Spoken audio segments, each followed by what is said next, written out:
Welcome, everyone, to today's Town of Chatham Zoning Board of Appeals meeting. The date is July 23rd, 2020. Time is really somewhere around 3 o'clock. First of all, I'd like to thank you, Mark, I hope you're still listening, for straightening out my wife's, well, I guess it belongs to both of us, apple. I've had a very interesting week and finished it off with my 12-year-old grandson showing me all kinds of things about this Mac. But anyway, so thank you again, Mark. So the meeting is being recorded and will be available shortly hereafter for scheduled and on-demand viewing on any smartphone or tablet device. If anyone else is recording the meeting, please notify us.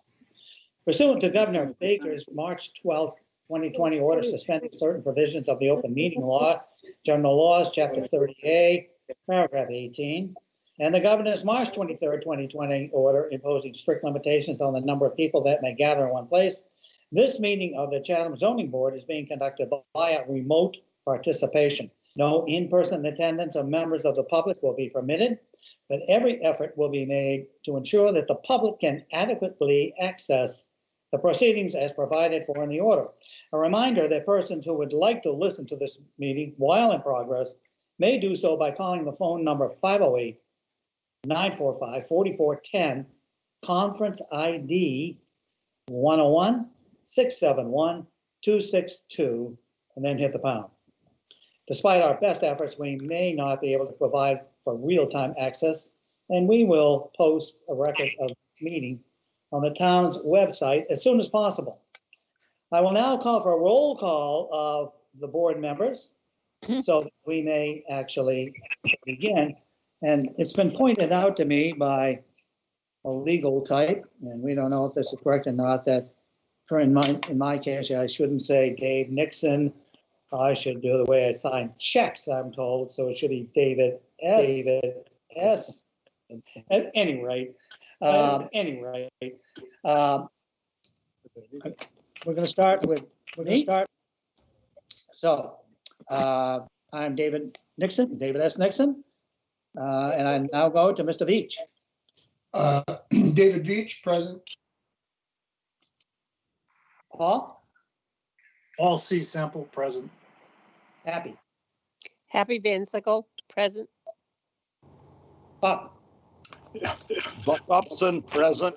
Now you don't sound checks that way. What's the matter? That's okay. Dennis?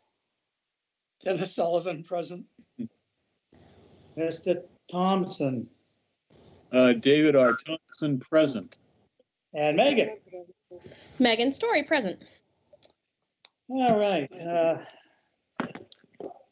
I'm going to say to all citizens and non-board members participating in this call that when you do, you'd please give to Sarah your name and the last 4 digits of your phone number for identification purposes. The way the hearing is conducted, the notice will be read by a member of the staff, and that will be today, as it is 100% of the time. Sarah Clark. Sarah Clark is a town of Chatham employee. She is the PPO, that's Principal Permitting Officer. She's also the Executive Secretary of the Zoning Board of Appeals. We also have in attendance Katie, also known as Kathleen Donovan, and she is the Directrix of the Community Development Department. What's going to happen is after the hearing is read, the hearing notice is read, I will then have, well, we as a board will then have a presentation. When that's done, we will ask for anybody who would like to speak in favor of the application to speak. Then I would read any and all letters, and that also includes Sarah reading any and all letters because I don't have them all. After that, anyone against the appeal who has a specific question may ask a question. There might be some rebuttal testimony from the applicant. Then we would have the board members ask direct questions to anyone present that has participated so far. We might hear any further information that is brought forward to us. When we're done, we will close the hearing. We would then go into deliberation and we would vote, hopefully. And in the Commonwealth of Massachusetts, voting is on a super majority basis. So the votes today would be the regular members, that is myself, Mr. Veach, Mr. Semple, Happy, and Buck. 4 votes, you're successful. 3 votes might be a majority, but that's not a super majority. You're not successful. The exception to that is any vote we might take on a 40B, and we perhaps will be doing that today. That is a simple majority. Are there any questions?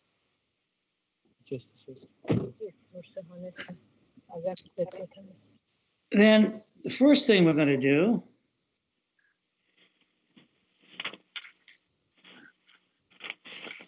is I'm going to read a letter.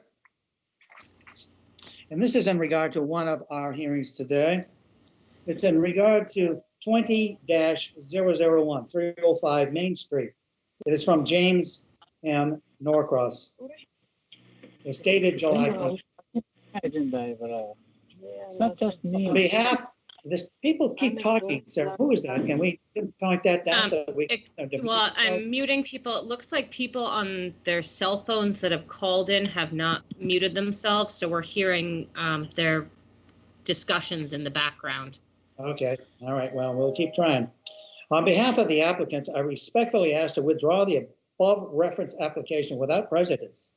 The applicants are working on revised drawings based upon feedback received at their earlier meeting with the Historical Commission, and unfortunately, the drawings are not yet completed. Therefore, we'd ask the board's indulgence in allowing a withdrawal, and we will refile when the plans are completed. I appreciate the board's continued patience and thank you for your consideration of this request. So again, they are asking for a withdrawal, not a continuance. Do any board members wish to comment on this? This is Paul Semple. I'll move to grant the request for continuance without prejudice as made by the applicant. It's a withdrawal. It's a withdrawal. Excuse me, withdrawal. I'm sorry, withdrawal. Thank you. David Veach seconds that. Okay, now I'll ask for a vote. Mr. Veach, Veach votes yes. Paul, Apple votes yes. Happy? Happy? Okay, Buck, Buck votes yes. and I'll vote yes.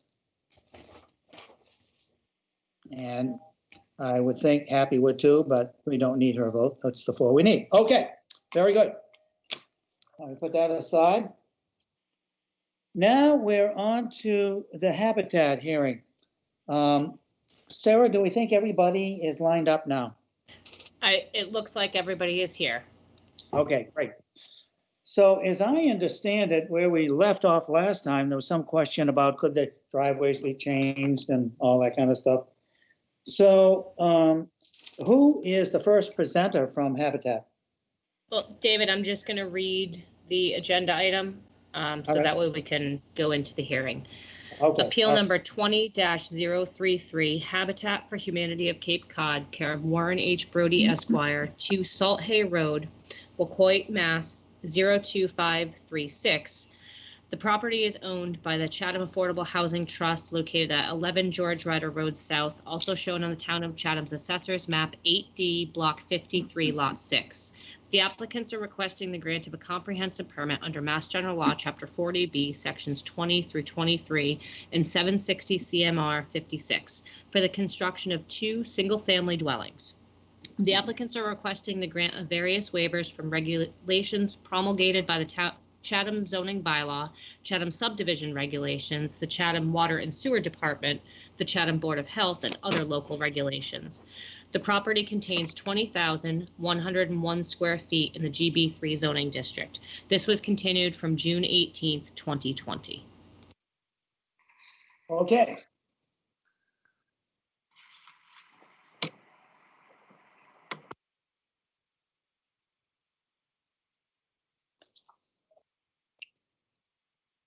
So, Mr. Brody. Mr. Brody? It is showing he's here. He may just need to unmute himself. And do they want the revised site plan showing the change to the driveways pulled up on the screen? I would think that would be a wise thing to do. Yes, Sarah, this is Beth Wade. Let's put that up on the screen, please.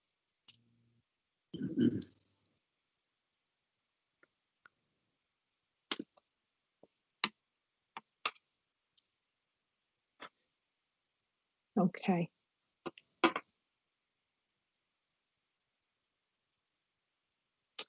So again, this is Dave Nixon. There's a little background to this. There were questions last time about could the driveways be changed? There was a neighbor who was concerned about where the driveway had been planned. So this is quite a revision. Beth, are you the one to explain this to us? Sure, I can certainly begin to describe it. And I know Bob Reedy is also on the line. He is from JM O'Reilly and he actually did the plans revision. Okay, maybe you want him to do that? Sure. I'm here right now. I just had to unmute. Bob Reedy, JM O'Reilly Associates. I'm the project engineer, and yes, we did revise the driveway in question that abuts Mr. Artinian's property. We shortened it by 8 feet so that it will be essentially 8 feet further away from the line of vision of his bedroom window. And then because we shortened that one for aesthetic reasons, we wanted to make both properties even. So we also shortened the other driveway by 8 feet as well, just kind of to keep things looking symmetrical. From a plan perspective, that was the significant change that was made in terms of adjusting the driveway. Okay. Were there any other changes made?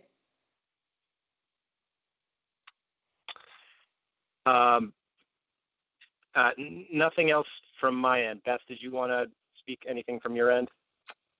Sure. No, there were no other changes made. I did send this particular plan to Mr. Artinian on Monday. I believe he's also on the call here. And we had a nice conversation regarding it. And we have also offered to provide some screening. And I am meeting with he and his wife on Friday morning to discuss that. Okay, thank you. And that would be beyond our reach. That's just something you and the neighbor are going to do on your own, correct? That would be correct. Yeah, okay, very good. Very good. Beth, do you remember if there were any other issues that had come up at our last meeting that needed to be addressed? I am not remembering that other than the driveway concern. Okay, okay. And let me ask our board members if any of you had any questions that you don't think have been answered yet. So I'll start with Dave Veach. David Veach, I don't have any questions at this point, Dave. Okay. Been answered. Okay, Paul Semple. This is Paul Semple. I think the only questions we have pending now is the correspondence regarding the airport. Yeah, that's coming up. Yeah, and I think other than that, the issue that we raised the last time around has been addressed. So I don't have anything else other than that. All right, Happy? I have no questions. This is Happy. Okay, Buck? This is Buck. I have no questions. All right. Dennis, I know you weren't there. Well, yes, you were. Yes, you were. Dennis?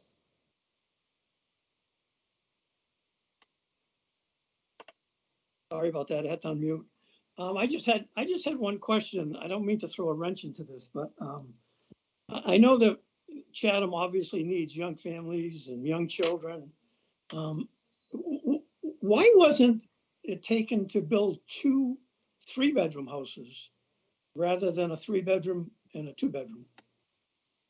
What factors were involved in building a 2-bedroom? Okay, I think I'll ask Beth. Could you answer that question for Dennis, please? So there's considerations that are made with regard to discussions with affordable housing committees in the towns that we are working with, and with regard to some of the statistics that we have access to, and looking at the needs of a community for family housing. So we go through a pretty significant feasibility discussion and look through this, look at towns, housing plans, have conversations with partners, and it's also based on what the site can accommodate. Does that answer your So question? you Deb? think, well, not really. I mean, the site obviously could accommodate a 3-bedroom because it's the same site. The sites are duplicative. So, no, I have nothing against this. I was just concerned that a 3-bedroom would obviously attract, hopefully anyway, more children into the community. But that was my only issue, and I think it's been Okay. addressed. Thank you. Okay, back to the board's questions. Dave T. Dave T, I have no questions, sir. Megan. I have no questions. Okay. So I'll ask anybody in the audience who wishes to come on the new plan. Is the neighbor on the line?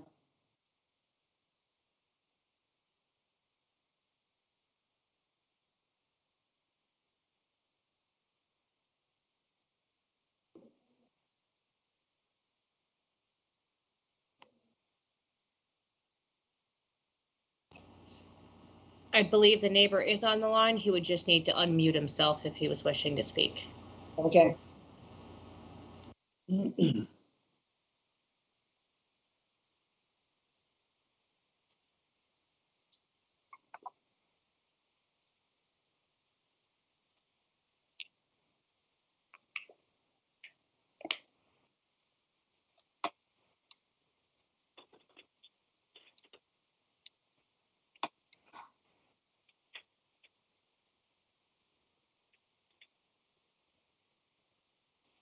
Yeah, I'm the neighbor. Can you hear us? Yes. Yeah, I did talk to Beth Wade about the driveway, and we did have a nice discussion. I'm the neighbor next door, 35 George Ryder South.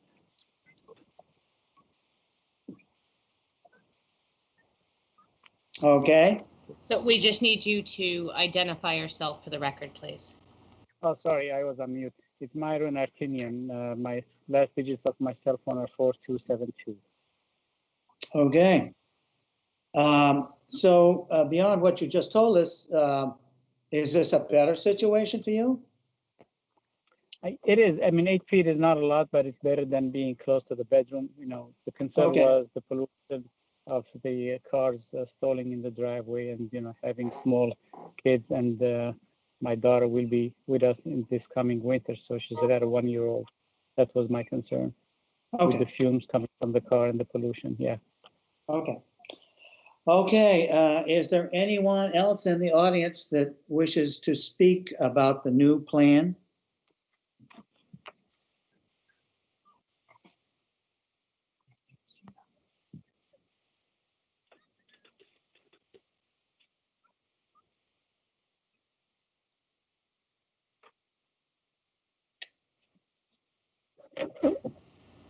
I'm not seeing any, David, so we should be able to move on to the correspondence. Okay, very good.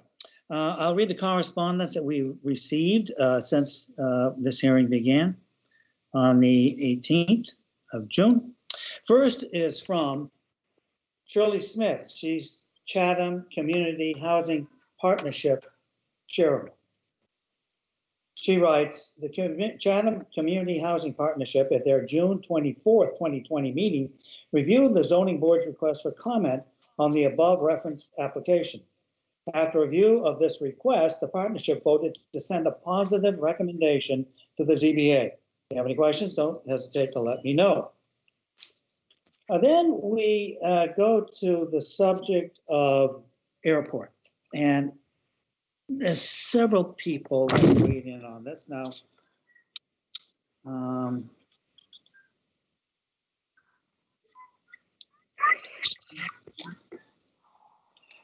there's a lot of correspondence that includes Dr. Thompson, and Ali Sabatino, and Terry Whalen.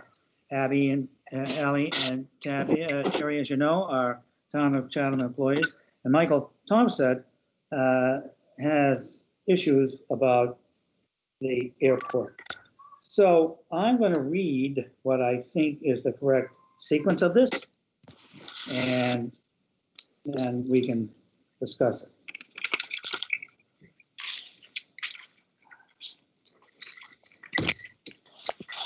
He writes, and he's writing on June 21st to Ali Sabatino. As you are involved in the Habitat for Humanity project, you should be aware of the following information. As you know, I am chair of the CPC. In the past, there has been significant CPA funding through Habitat for Humanity projects, and we are keen to fund such projects. However, a concern has been raised about these two Habitat for Humanity houses, because it may not have been recognized how close they are to the airport runway. Therefore, I was asked about the location of the two houses with respect to the airport runway protection zones. I hate to put a damper on this worthy project, but number 11 is right at the edge of it, the existing RPZ for the present visual runway. But it is very much within the RPZ's proposed in the airport master plan update. I analyzed the issue of the RPZs last fall, and the following gives you the details. He has submitted diagrams for this, and Sarah, I don't think you have the diagrams, or do you? I do. Just give me 1 second and I'll pull them up for you. Okay, good.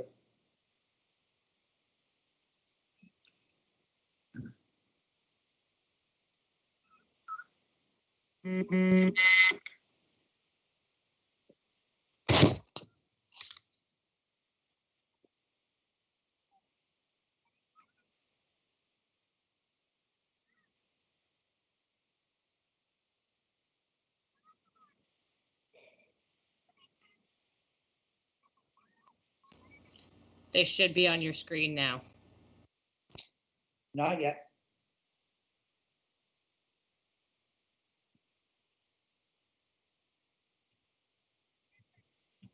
Okay. The first diagram shows three RPZs. The RPZ for the current visual runway is drawn in blue. Well, you can't see it because mine's in black and white, but at any rate, I don't know if you can put a pointer on that, Sarah, and show which one is the blue one. Mine's only in black and white as well. I imagine the current one is this right here where my hand, I'll just do a little yellow. I can change the color. Okay. Right here. Yeah, okay. Yeah, I would think you're right. Okay. Then we have the RPZ for a non-precision instrument approach with visibility at greater than 3/4 of a mile is drawn in orange. And the RPZ for an instrument approach with visibility less than 3/4 of a mile is drawn in yellow. The latter two instrument approaches are those being proposed in the AMPU and advocated by the Airport Commission. The second diagram, can we put that up? All right. The second diagram is the GIS map and shows exactly the property line between number 11 and 1685 on Route 28. The third diagram shows the FAA rules for dimensions of RPZs. Note that the length of the RPZ belongs 200 feet beyond the end of the runway, because that area is supposed to be cleared anyway. Unfortunately, to really determine whether the current visual approach RPZ literally overlaps into number 11 or not requires a formal survey, but I can vouch for my drawing being reasonably accurate and shows it at least on the property line. However, it's a really moot point since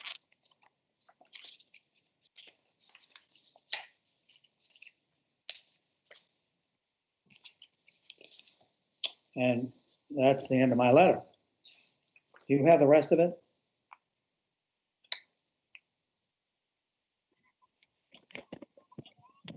Unless I have it on another portion, Sarah, let me look. No, that's all that I have, but if you give me 1 second, I can pull it up in my email.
David, it appears to end at, since an RPZ should really be called a people protection zone, the FAA thinks RPZs are dangerous areas and should be uninhabited.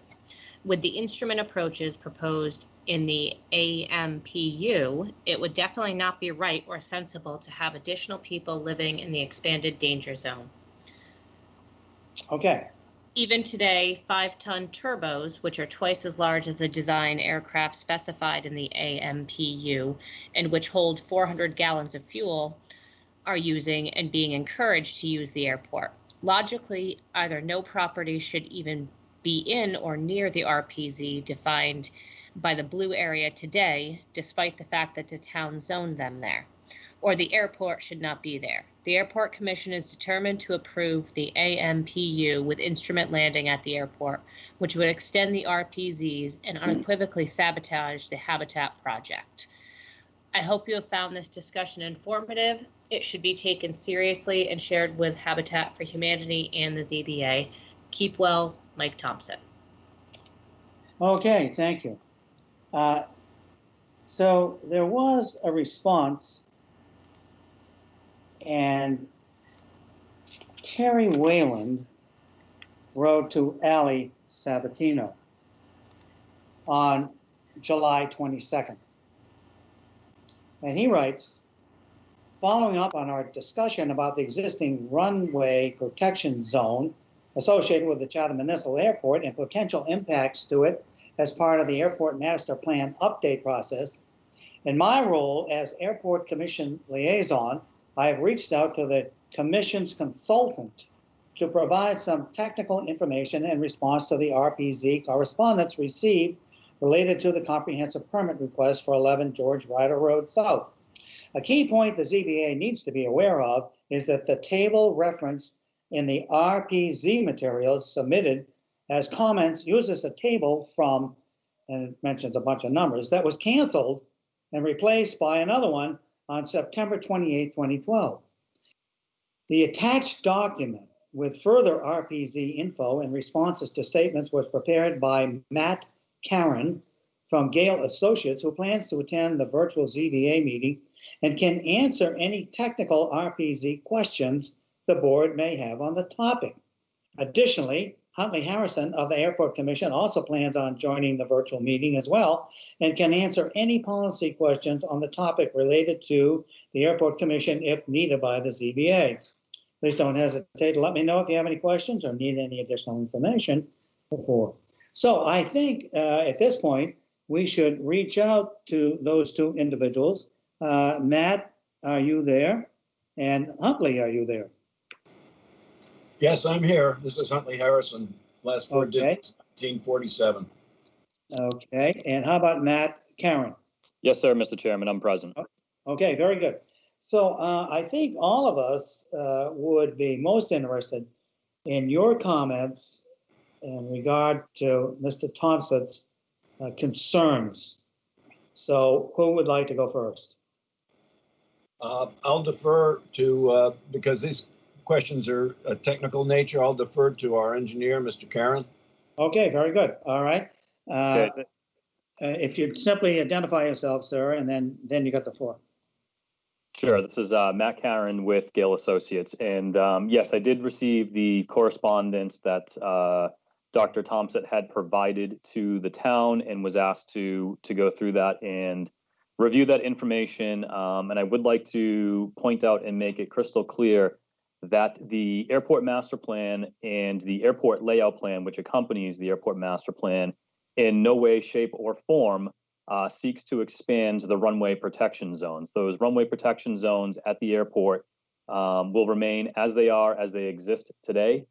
The information that I had read over in that correspondence from Dr. Thompson is over-exaggerating the runway protection zones by using either inaccurate design aircraft at the airport or overstating the visibility minimums which exist at the airport. And I don't want to get too far in the weeds and too technical in that regard, other than to say that the visibility minimums at the airport are not lower than a mile, and they are not proposed to be changed lower than a mile. And that information has been submitted to the FAA as part of the airport layout plan. And the airport layout plan, as I mentioned, shows the RPZ remaining as it does today, and that is what the FAA has reviewed and approved at this point in time.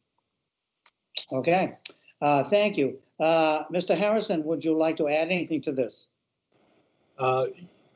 No, nothing in particular. I just that the airport master plan essentially is a plan, and we've worked very hard on it over the last few years and have done our best and our due diligence in trying to take into account certainly the neighbors, the neighborhoods surrounding the airport, and trying to not only do our best to increase safety, not only in the air, but on the ground. And I think we've accomplished this. We currently have an environmental assessment going on as a follow-up to our master plan project, which will help the FAA determine things about specifics about the possible approaches that we've requested. Okay, thank you. I think at this point, I will have the members of the zoning board ask questions of you two gentlemen. And also, Sarah, is Mr. Thompson in the audience?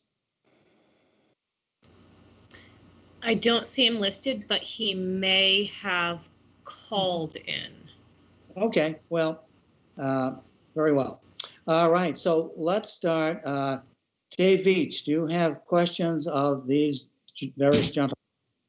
Well, I guess I just to clarify, I believe I understand with what they're saying that Dr. Thompson's concerns are not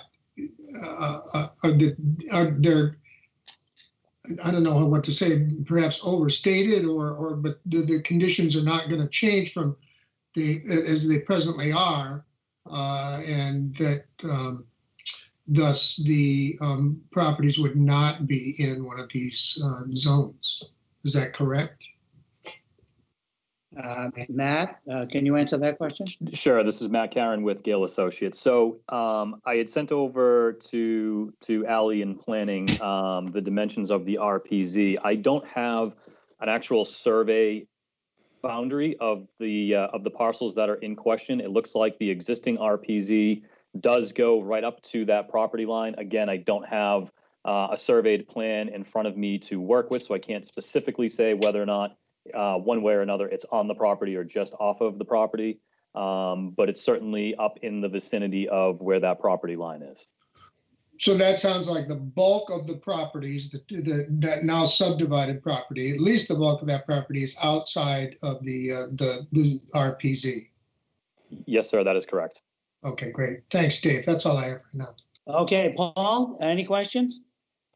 This is Paul Semple. So I guess my question would be is if the property is in the RPZ, does that mean that it cannot be built on?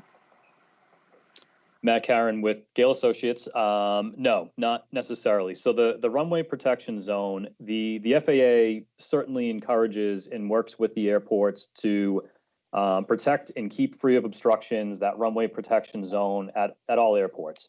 They do recognize that it is not always economically feasible to go and purchase property that is within the runway protection zone. So in many instances, they'll supplement that through local zoning or through the acquisition of what we call abrogation easements or other means to mitigate potential impacts. I took a look before this meeting to see what the heights are of the approach surface in the vicinity of the parcels that are in question, and they're at approximately 33 feet mean sea level, above mean sea level. The approach surface is at about 100, meaning that, you know, as long as something was below a certain height threshold, there wouldn't be any issues with that building obstructing the RPZ or the approach. Okay, I think that answers the only questions I had. Okay, Happy, do you have any questions?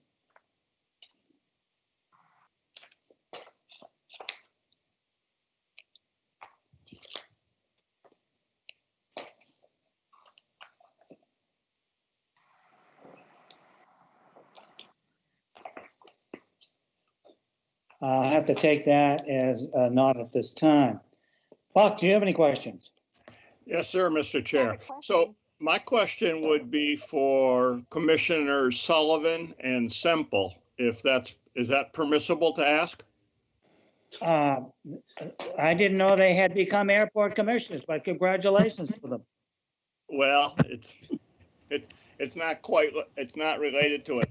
The question is, do either one of them feel that it would be worthwhile to have town council weigh in on whether or not, if there was an unfortunate situation, would the town be held liable? So, gentlemen, this is Sarah, and ladies. I just put up on the screen the RPZ map, and it does in red show the location of the proposed development. Sarah, this is Happy. Can you hear me? Yes, I can. Well, it would appear to me, as I'm looking at this thing that you posted, that it definitely involves this parcel. So are you seeing the aerial I just put up on the screen? Okay. So my question is that is there any potential danger to this parcel if there's a house on it? No. Sam? Maybe I can help with this. This is Huntley Harrison, Airport Vice Chairman, Airport Commission Vice Chairman. Yes. No more danger there than anywhere else on the map. So there's no question with height? No. Okay, thank you. Okay, back to Buck's question. I don't think anybody wanted to answer you, Buck. Mr. Chairman? You don't sound like Buck. No, but it sounds like Bill Riley, and he's a lawyer. So? Liability question, I'm happy to respond Go to the ahead. extent I'm able. Go ahead. I represented a gentleman who bought a parcel at the other end of the runway, actually underneath the zone. And of course, the zone is a glide path, so for every foot it leaves the runway, that zone, it goes up. Every 3 feet it goes up a foot, or every foot it goes up 3 feet. But anyway, so it's, as Mr. Karen indicated, it's quite high when it reaches this level. The gentleman I was representing, actually, it's a new home. It's on Queen Anne Road on on that little hill you go over. It's right under the glide path, and so there's no there'd be no liability. If there was going to be an accident, because the town is not the constructor of the building. And as Mr. Harrison just said, there's no greater risk to a property in this zone than a property that's further away and outside the zone. The purpose of the zone is to make sure there are no structures located in that zone that will interfere with the glide path. That's the purpose of the zone. So, in my opinion, there's no liability. Well, thank you, Mr. Riley. Buck, does that answer your question? I appreciate that very much, Mr. Riley. I just wanted to ask the question. You never know what happens in the future, and I'd like to go into it with, some comfort that we're not exposing the town to liability if, in fact, there was an unfortunate situation. So, thank you. And of course, Buck, you never know what some judge and jury are going to say anyway. So, there you go. Okay, Dennis, do you have any questions of these gentlemen? No, I mean, what Sarah just showed on the screen, it's pretty indicating that these lots are outside the zone, so I don't see where there's any issue. Yeah. Okay. Dave Thompson. I have no questions, sir. Okay. And Megan. I have no questions. Okay. Okay. Well, I think unless there's any more on this particular issue that anyone wishes to describe, we should move on and ask the folks at Habitat to go through the various waivers they are requesting of the Zoning Board of Appeals. So is that going to be you, Beth, or is Warren with us? Warren just called me and he was having some trouble. We're going to try to unmute him. It looks like he's unmuted. Warren, can you speak? Yeah, I think I'm here. Great. And you can hear me. I can. I have prevailed over my rebellious technology. Thank you. Yes, and we can see you loud and clear, Warren. So if you would, please, unless there's some other subject you wish to bring up, but I think we've hashed over what was left from last time, and also the airport question, that if you would go through the various waivers that are requested, we would appreciate that very much. Sure. The waivers appear in our application behind Exhibit D, the tab for Exhibit D.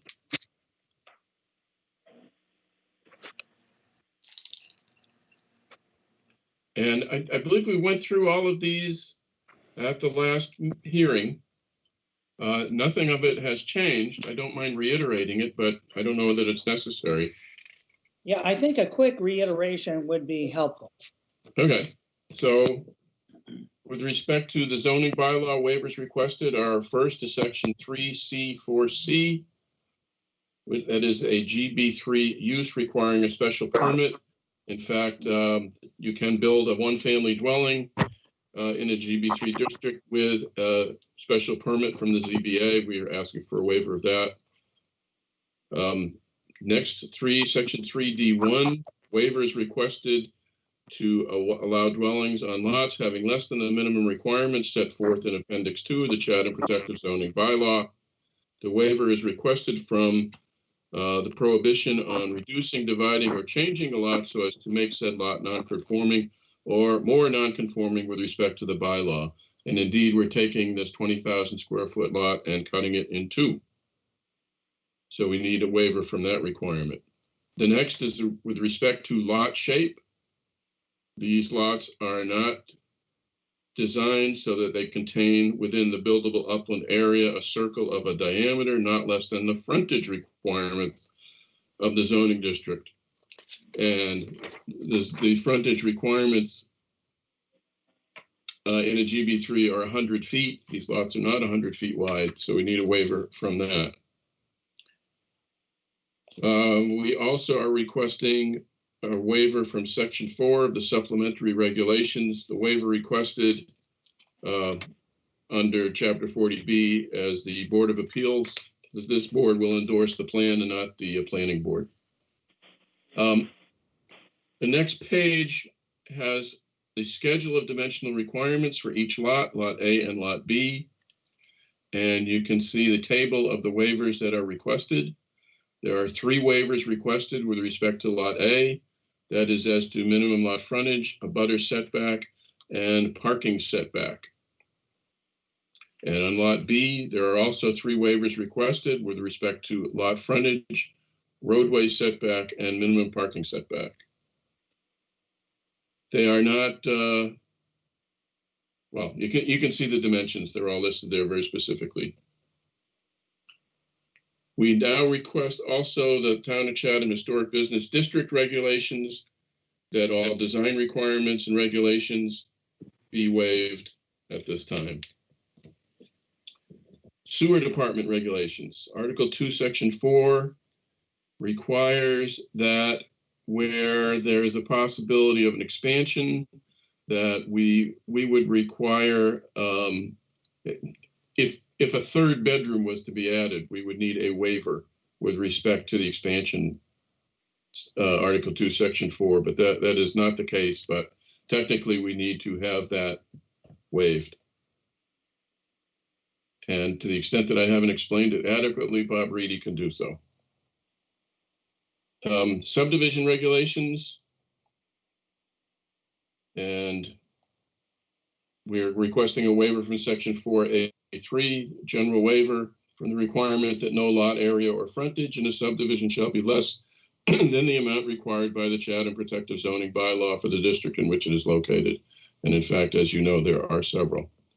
Utility easements. We have proposed a utility easement in the middle between the 2 lots. The proposed easement is 20 feet by 10 feet.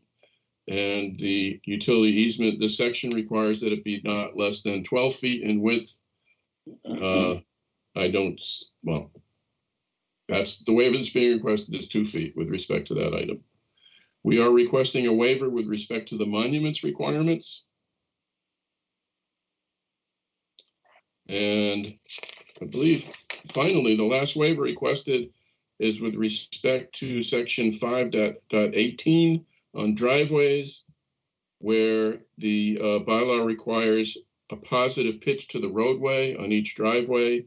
And these lots are as flat as pancakes, and we cannot guarantee that they're going to drain in any direction. So we would request a waiver from the pitch requirement. And that is all the waivers that we're asking for. Okay, thank you. So I'll have the board members ask if they wish any questions on any of these waivers. And I'll start with Paul. This is Paul Semple. The only question I have, Sarah, we've received input from all of the applicable boards or departments in town that would be affected by these waivers, and none of them have objected to these waivers. Is that correct? We requested comment from all of them, and we did not get any response. So therefore, yeah, you can make your own judgment at that. But we did request comments several times and did not get them back from water and sewer or any of the other applicable departments. Okay, so they've had an opportunity to review it and comment, and we haven't received any objections. Correct. That's the only question I had. Happy, do you have any questions? That was a good question, Paul. That would have been one of my questions, so I'm satisfied. Thank you. Buck, do you have any questions? This is Buck. I have no questions. Dennis? Dennis Sullivan, no question. Dave T? Dave Thompson. oops, excuse me, Dave Thompson, no questions. Megan? No questions, and just as a point of reference, I am a member of the Affordable Housing Trust, so I will refrain from any comments and questions. Okay, very good. Thank you. Dave Veach? I have no further questions at this point, Dave. Okay, nor do I. Sarah, we had a brief conversation about the various waivers, and for some reason, I thought there was some wording that had to be changed or something. What am I thinking of? So the only thing that I saw in the requested waivers, and it was an item up for discussion with the board, they had commented that they would be looking for waivers from building fees, sewer hookups, basically any of the town fees for building and things like that. So that should be something that the board discusses. Okay. Yeah, and actually that was at the bottom, wasn't it? It was at the bottom in italics. Yeah, and so I'll just read that fee waivers under Mass General Laws, Chapter 40B. The zoning board has the authority to grant fee waivers. Habitat typically requests waivers from local fees such as building, health, fire, as well as plumbing, electric, water, sewer hookup, line extension fees. Habitat respectfully requests the ZBA waive all local fee payments to the town of Chatham. And the alternative, at the board's preference and request, Habitat would approach the selectmen to approve these waivers. In addition to the above list, Habitat for Humanity of Cape Cod, Inc. requests waivers from any and all local provisions that would prohibit or impede development of the project as submitted, and reserves the right to add to the above list of waivers as needed. Warren, can I ask you, did you approach the Board of Selectmen? I personally did not. Beth, you know, there's been an approach. No, what the usual sequence is that we do that only if it's indicated by the ZBA as a preference. We did go to the select board, however, for a fee waiver regarding the actual ZBA application, and that was approved. Yeah, okay, good. Then I'll quickly ask the board members, do any of the members have any problem with the fee waivers? I'm not hearing it. Happy does not. All simple. I have no objection to the waiver of the fees. Do we normally on a 40B project give a waiver of any other requirements that may be requested as sort of a blank check without knowing what we're waiving? No, I can never remember doing that, Paul. I'm a little reluctant to take that on. I understand they would like to have a free hand here, but at the same time, it seems as if we've covered about everything that needs to be covered. So I'm a little reluctant to go with that provision. So in other words, you'd strike out that last sentence on that page and reserves the right to add to the above list of waivers as needed. You would take that out? I would delete that. Okay. Warren, do you have any comment on deleting that? No, I think our experience in the past, and Bob Riley, correct me if I'm wrong, that we received waivers from the building department fairly readily in the last development that we built. Am I right, Bob? Yes, that's correct. We generally get that from most all the towns, and we did for the last four. We did. There were building department fees were waived.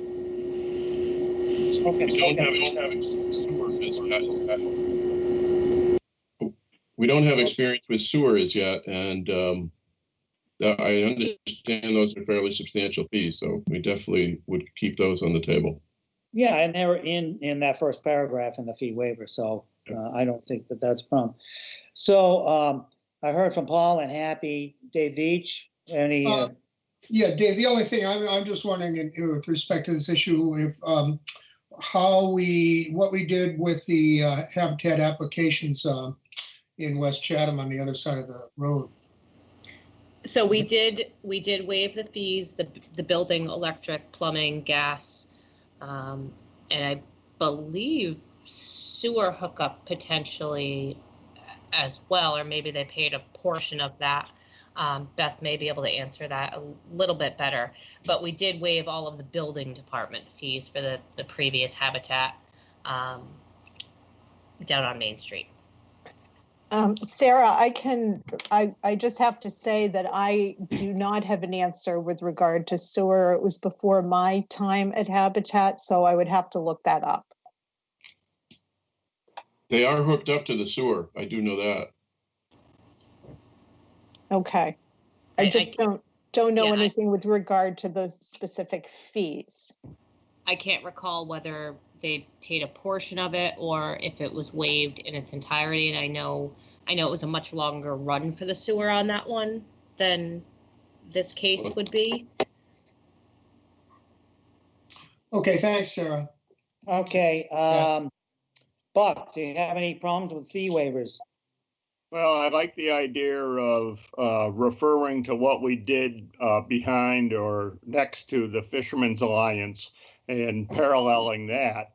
I think that would be fair to the two parties.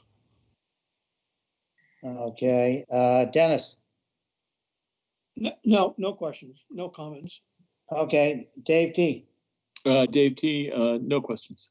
Okay, and Megan, you asked to recuse. Okay.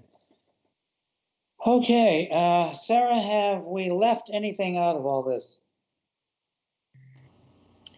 I don't believe so. There isn't gonna, I don't believe there's a homeowners association or anything like the previous applications we've had. So I believe we have all of the documentation that we need. Okay. So Mr. Chairman? Yes. Mr. Chairman, this is Huntley Harrison. If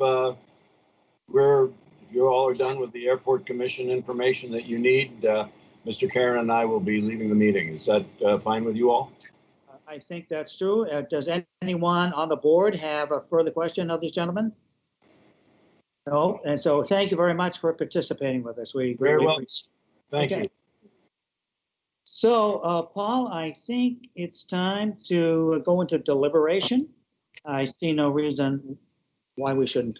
This is Paul Semple. I'll move to close the hearing and move into deliberations. David Veach seconds.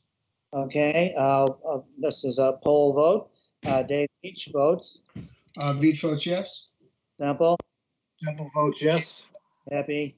Happy votes yes. Buck votes yes. And Dave Nixon votes yes. Okay, that's unanimous. So, deliberations. Well, Dennis, let's start with you. Well, I think it's a nice project. I would have liked to have seen 2 3-bedroom houses, but it is what it is. And if I were voting, I would certainly vote in favor of it. Okay, Dave Thompson.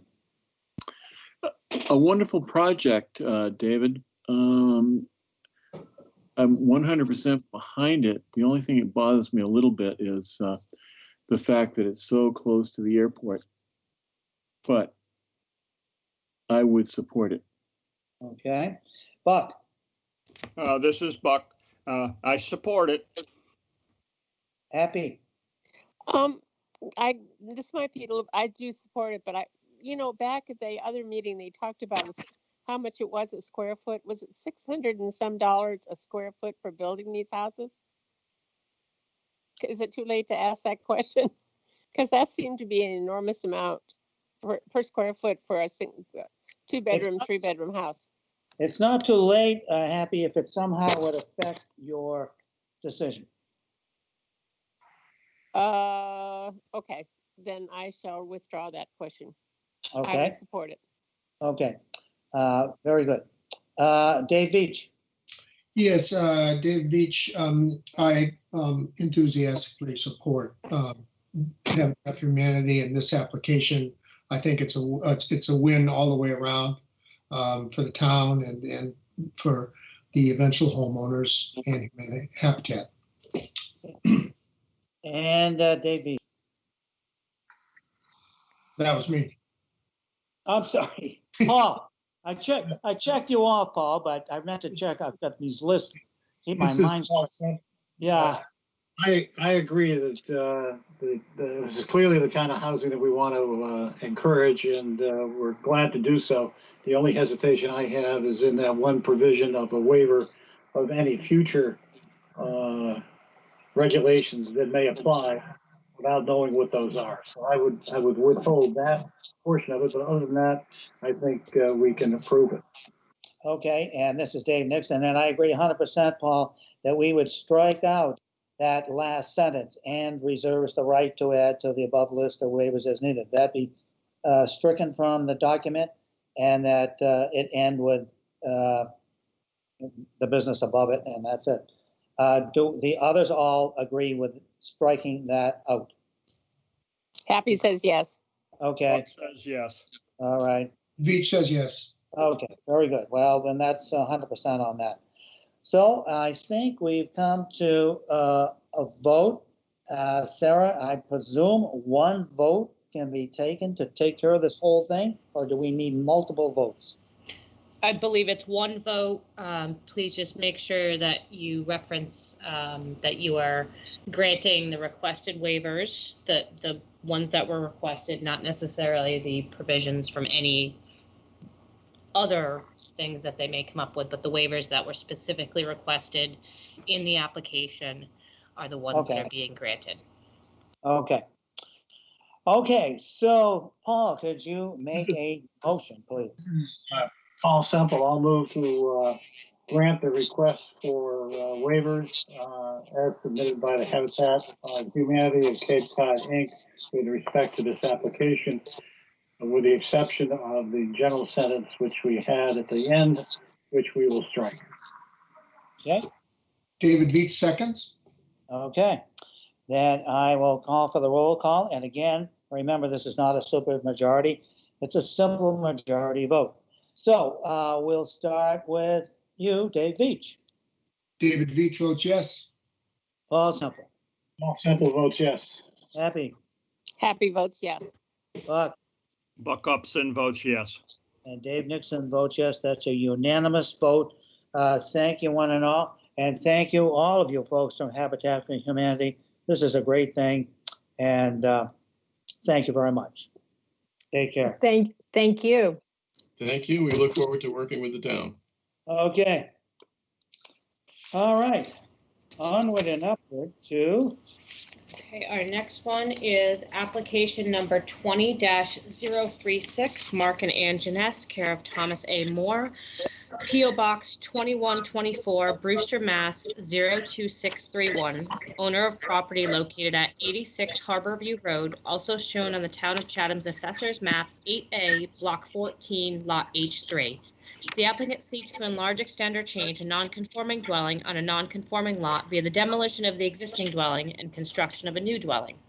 The existing dwelling and proposed dwelling will comply with all bulk dimensional requirements of the bylaw, but is considered a substantial alteration under the second except clause of Section 6 of Mass General Law, Chapter 40A. Such substantial alteration requires the grant of a special permit. The existing building coverage is 1,484 square feet, 9.8%, and the proposed building coverage is 2,275 square feet, 15%, where 15% is the maximum allowed. The lot is non-conforming in that it contains 15,182 square feet, where 20,000 square feet is required in the R20 zoning district. A special permit is required under Mass General Law, Chapter 40A, Section 6, and Section 5B of the Chatham Protective Bylaw. Okay, are you Mr. Moore? Yes, this is Thomas Moore from Thomas Moore Design Company, representing Mark and Ann Janess. And as Sarah stated, we are looking for a special permit to raise and replace the existing single-family dwelling at 86 Harborview Road. This property, again, is as Sarah stated, is non-conforming because it has 15,182 square feet of upland where 20,000 square feet is required. We feel that this proposal would not be substantially more detrimental to the neighborhood than the current existing structure, and would request that the board grants us the special permit to raise and replace the existing house. Yeah, in addressing some of the criteria that's required for a special permit, yeah, this particular size, the adequacy of the lot, the new house will be pretty much at 15%. It'd be just a couple of square feet underneath the 15% lot coverage requirement. In regards to compatibility of this proposed size and structures of the neighborhood, yeah, this is a mixed neighborhood. There's been a lot of development over there, and this particular house, it's a Cape style house, which will fit in very well in that area. Honey? With respect to the extent of non-conforming nature. Ooh. I will put it right back up. I just had to mute someone real Oh, quick. excuse me. There you go. The use does conform to the current zoning bylaw. In regards to the suitability of the site, the proposed new house will not have effect on neighboring properties, the natural environment, vegetation, wetlands, groundwater bodies, and all stormwater runoff will be contained on the site. In regards to impact the scale, siting, and mass, again, this project, it's a Cape-style house, which will affect, in effect, will fit really well with that, with the rest of the neighboring houses. With respect to compatibility of the proposed use, this is a single-family home and in an area of single-family homes. There will be no change in the use. There is an existing septic system, Title V septic system on the property. We will be relocating the septic tank to make sure it conforms to setback requirements of the building. The proposed new house will not impact any traffic flow or safety. The proposed new house will not create any noise or litter. The proposed new house will not affect any utilities or public services.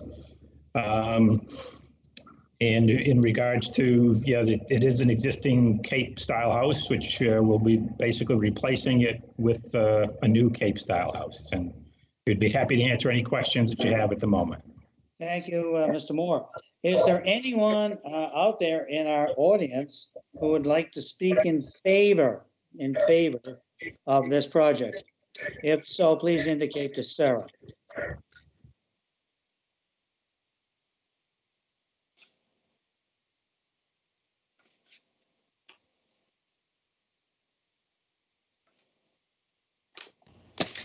I'm not seeing anyone raising their hand. So.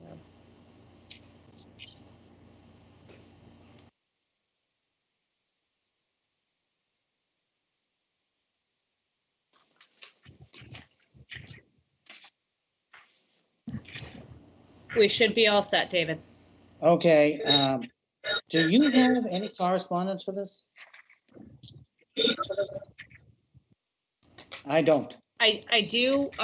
We received one later in the day from Conservation. So okay. Give me just 1 second. I can get that up so I can read it.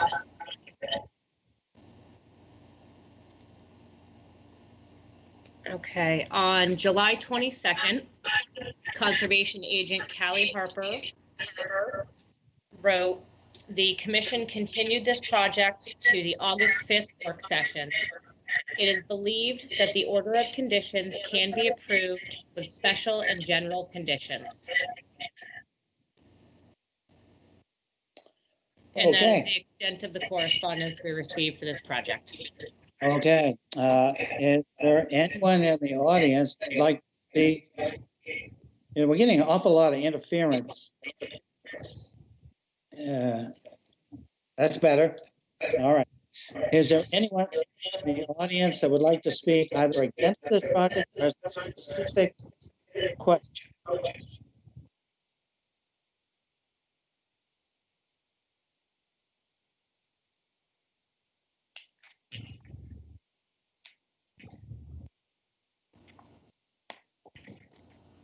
I'm seeing none, David. Okay. So let's go with questions from the board. We'll start with Meg. I have no questions for this one. Okay, Dave Thompson, I have no questions, sir. Dennis, Dennis Sullivan, no questions. Buck, This is Buck, no questions. Happy,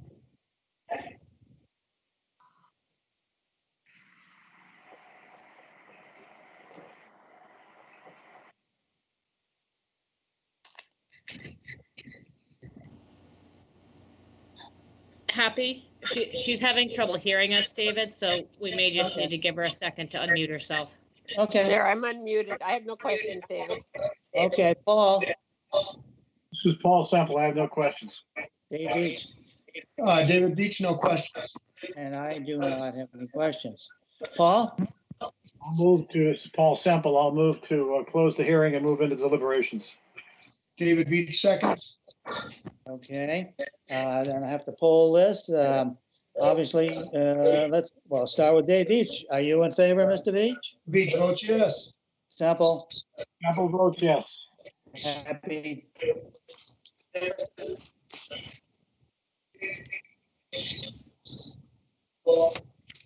Buck votes yes.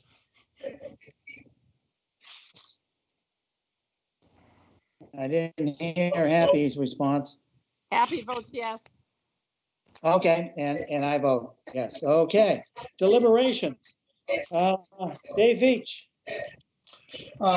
So this is I like this project. I can fully support.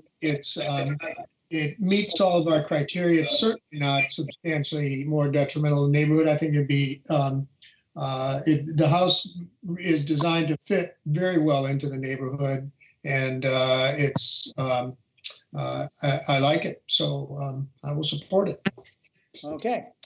Paul, Yeah, this is Paul Semple. I also think it meets all of our criteria. It's certainly not substantially more detrimental to the neighborhood. When I was out there, you get a nice view over Harding's Beach, and I assume that the mega yacht that was out there probably goes with the property. But I have no problems. okay, Happy, Yeah, no, I think it's great. I even talked to the neighbor across the street because I realized the right side of the house was going to infringe a little bit on his view.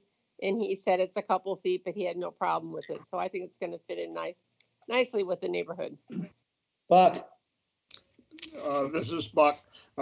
I like the fact the existing dwelling and the proposed dwelling will comply with all bulk and dimensional requirements for the bylaw. So it's a clean application, and I will support it.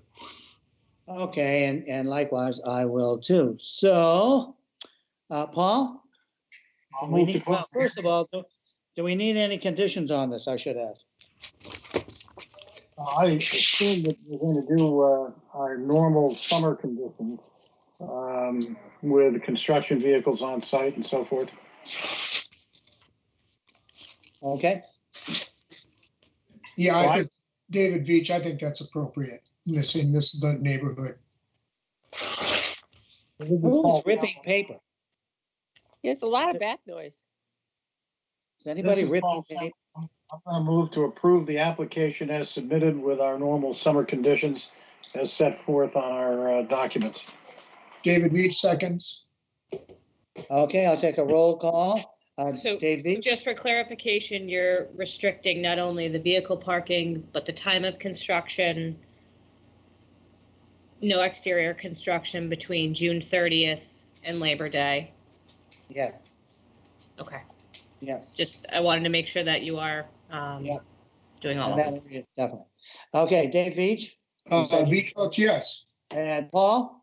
Semple votes yes. Happy? Happy votes yes. Buck? Buck votes yes. And I, Dave Nixon, vote yes too. That's a unanimous decision.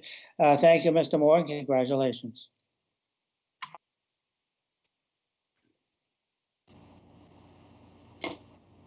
Okay, Sarah. Okay, our next application is application number 20-042, David Hall, care of William F. Riley Esquire, P.O. Box 707, Chatham, Mass. 02633, owner of property located at 159 Sea Pine Road, also shown on the Town of Chatham's Assessors Map 11K, Block 35, Lot HC 13. The applicant seeks a dimensional variance from the allowable building coverage. A dimensional variance is required under Mass General Law, Chapter 40A, Section 10, and Section 8D2C of the Chatham Protective Bylaw. Under application number 20-037, the applicant seeks to enlarge, extend, or change a non-conforming dwelling on a non-conforming lot via the demolition of the existing dwelling and construction of a new dwelling. Also proposed is the expansion of the existing driveway as allowed by special permit under Section 4A3D of the bylaw. The existing dwelling is non-conforming and that it is located 22 feet from the westerly abutter and within the Coastal Conservancy District, floodplain elevation 12. The proposed dwelling will be non-conforming and that it will remain entirely within the Coastal Conservancy District where a 50-foot setback is required. The existing building coverage is 2,560 square feet, 64%, and the proposed building coverage is 3,191 square feet, 79.8%, where 2,800 square feet is the maximum allowed. The lot is non-conforming in that it contains 4,000 square feet of buildable upland where 20,000 square feet is required, and 34,255 square feet where 40,000 square feet is required in the R40 zoning district. A special permit is required under Mass General Law, Chapter 40A, Sections 6 and 9, and Sections 5B and 8D2B of the Chatham Protective Bylaw. Good afternoon, Bill Riley on behalf of David and Meredith Hall. David Sargent, the architect, is also on the line with us. Perhaps a brief explanation. This is a very unusual lot, because it only has 4,000 square feet of buildable upland. The existing house exceeds 15%. In my opinion, that makes it non-conforming because our bylaw talks about buildings exceeding 15%, but if you have less than 15,000 square feet of buildable upland, the maximum size is 2,800 square feet. So it's a very unusual situation. It seems to me we're always dealing with either there's zero buildable upland or there's plenty of buildable upland, but here we have just 4,000 square feet. If you've been to the property, that 4,000 square feet is effectively the driveway leading from Sea Pine Road up to the house. So the Hall family has fallen in love with Chatham and this particular site, and they asked David Sargent to design their building.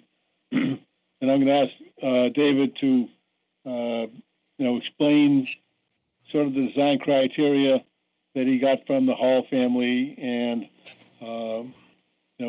the design decisions that were made that led to the house that's, shown on the plans that we submitted. So David Sargent, you there?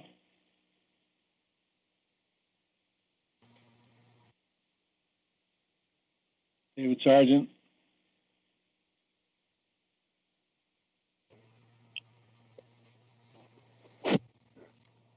Can you hear me? Yes, that's David Sargent. We can hear you.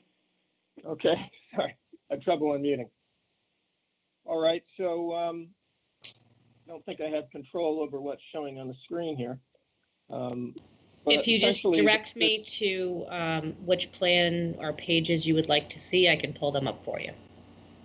Sure, why don't we just start at the first floor plan, sheet A1. There you go.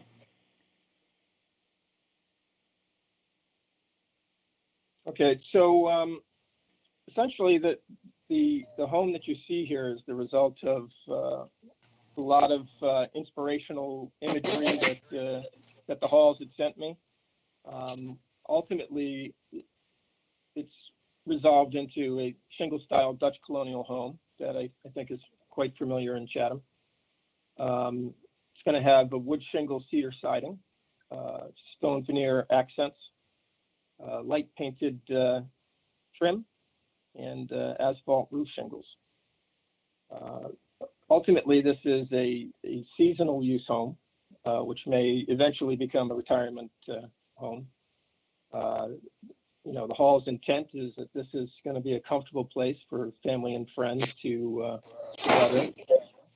As you can see on the first floor,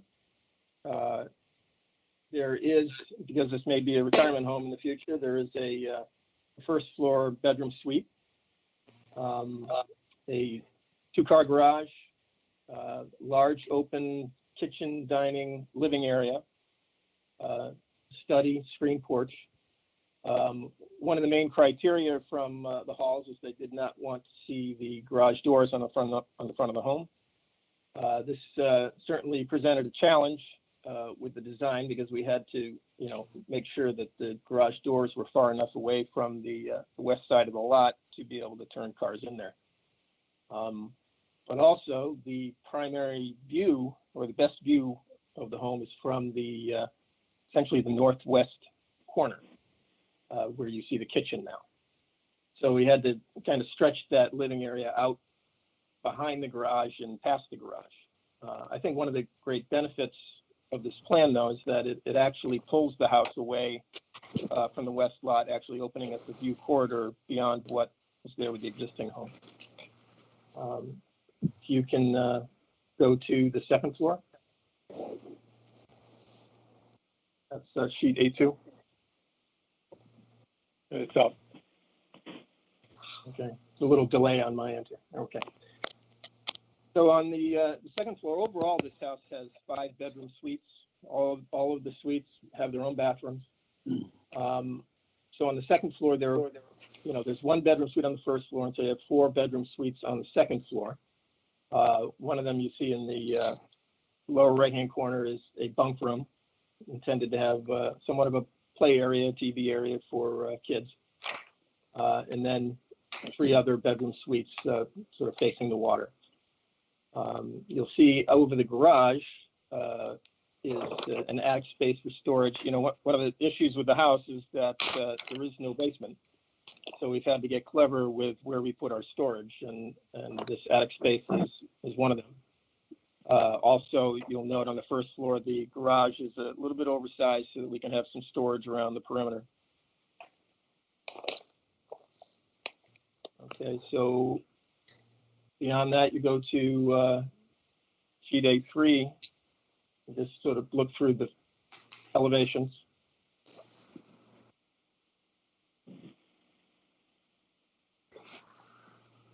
Okay, so unfortunately, we don't have a color view here, but this is actually in color. So you can see, this is kind of inspired from a home that the Halls particularly liked, with the rather formal front entry, the symmetrical wings on either side of the entrance. You can see on the left side, you can see the stone accent of the garage, and then the kitchen and master suite beyond. Next page.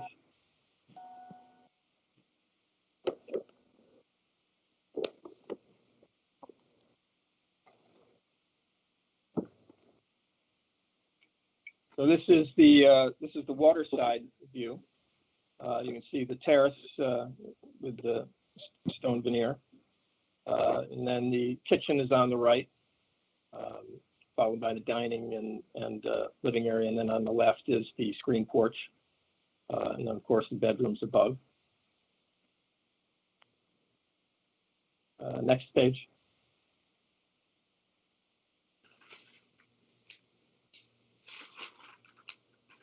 So this is facing the east side of the lot. One of the qualities of the Dutch Colonial is that it provides sort of a first, a lower eave where all the, second floor elements are sort of tucked under the roof. Helps to keep the scale down. And the next page.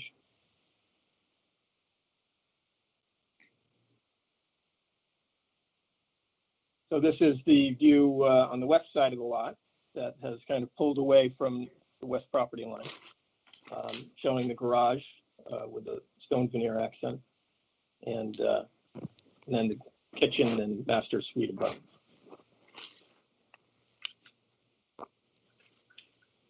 So that's essentially what I have to discuss. All right, thank you very much, Dave. So, Mr. Chairman, I'll go through the criteria now. Perfect. Okay, so the question one is the site adequate? And we have a very unusual situation here where we have some limited upland, but the front of the lot is a depression, and because it's low, it's located in the flood zone. We have one more. When this property was developed, the floodplain was initially down at elevation 9. So in that instance, none of the lot was in the floodplain. And then when the floodplain maps were changed in 2014, all the lot, essentially all the lot, is in the floodplain now. The entire house and the entire front section of the property. But what they've done is they've located the house more or less centered on the lot, so it's 33 feet from the west side line and 33 feet from the east side line. So it's improved the view corridor, particularly on the west side. It says David indicated they needed room to make that swing into the garage. The current plan, which was submitted to conservation, and I believe you have copies of it as well, because the building's been moved a little bit to the east side, they were able to do away with a retaining wall and leave the existing native vegetation along that sideline. So I think we believe that the site is adequate. It's difficult when Sarah cites that we're at 79% of lot coverage, but it's not lot coverage. It's that's relative only to the 4,000 square feet of buildable upland. We have a 34,000 square foot lot, and the house is about 10% or less. So we're typically, you would say, about 34,000 square foot lot. 10% would be the coverage that's allowed. In any event, we think the site is adequate. The house is 140 feet back from the street. So if you've been out to the site, I hope you'll agree that the site is in fact adequate. Whether the house is compatible, if you go up and down Sea Pine, I noticed in looking at the assessor's records that some of the houses were built in the late 40s and early in the 1950s and 60s, and those buildings tend to be between 2,000 square feet. This is net area from the assessor's records. Between 2,000 square feet net area to about 3,200 or 3,300 square feet net area. The houses that have been built after the year 2000 start around 3,500 square feet, and they actually go up. The highest one is 8,394, but we have other buildings at 5,700 and 4,800 and 5,000 and 4,400. So so it's a mix of house sizes in the neighborhood, with the houses on the water side tending to be somewhat larger than the houses on the upland side. But in that context, I'd suggest that our house at 4,200 square feet, or just about 4,300 square feet, is compatible. And our 4,200 square feet includes the garage area, whereas that the other net areas, I believe, do not. So we believe the net area, comparing it apples to apples, the net area would be less than 4,000 square feet.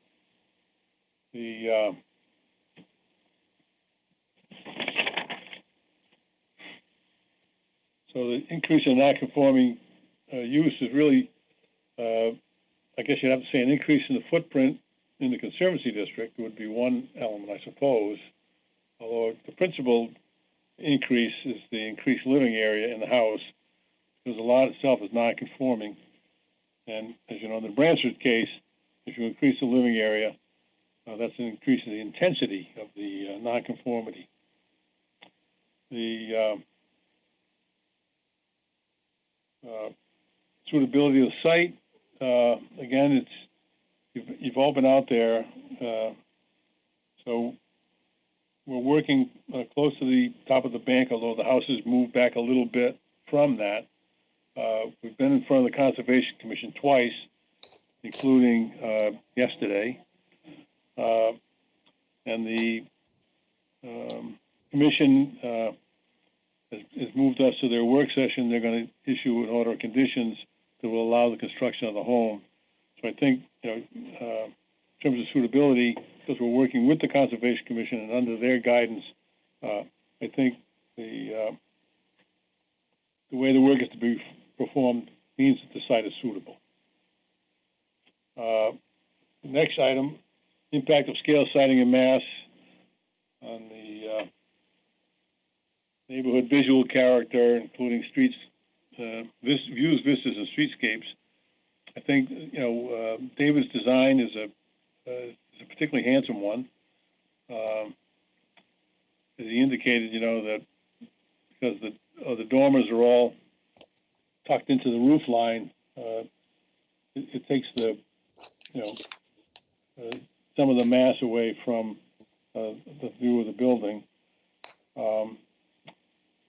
In terms of impact on views and vistas, the neighbor across the street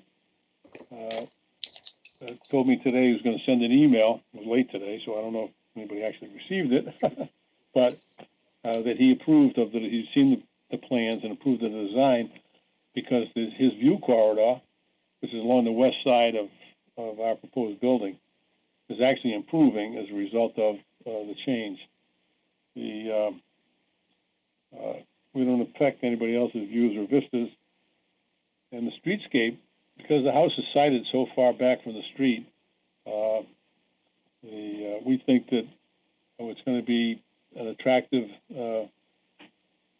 view as people drive by, and certainly is not, because it's so far away, certainly is not imposing itself on the street. So we think that the design is not substantially more detrimental to the neighborhood than the existing structure. The compatibility of the proposed use, it's a single-family house in a single-family neighborhood. Although David didn't mention it, but the Halls have adult children and they have children. So the goal of the design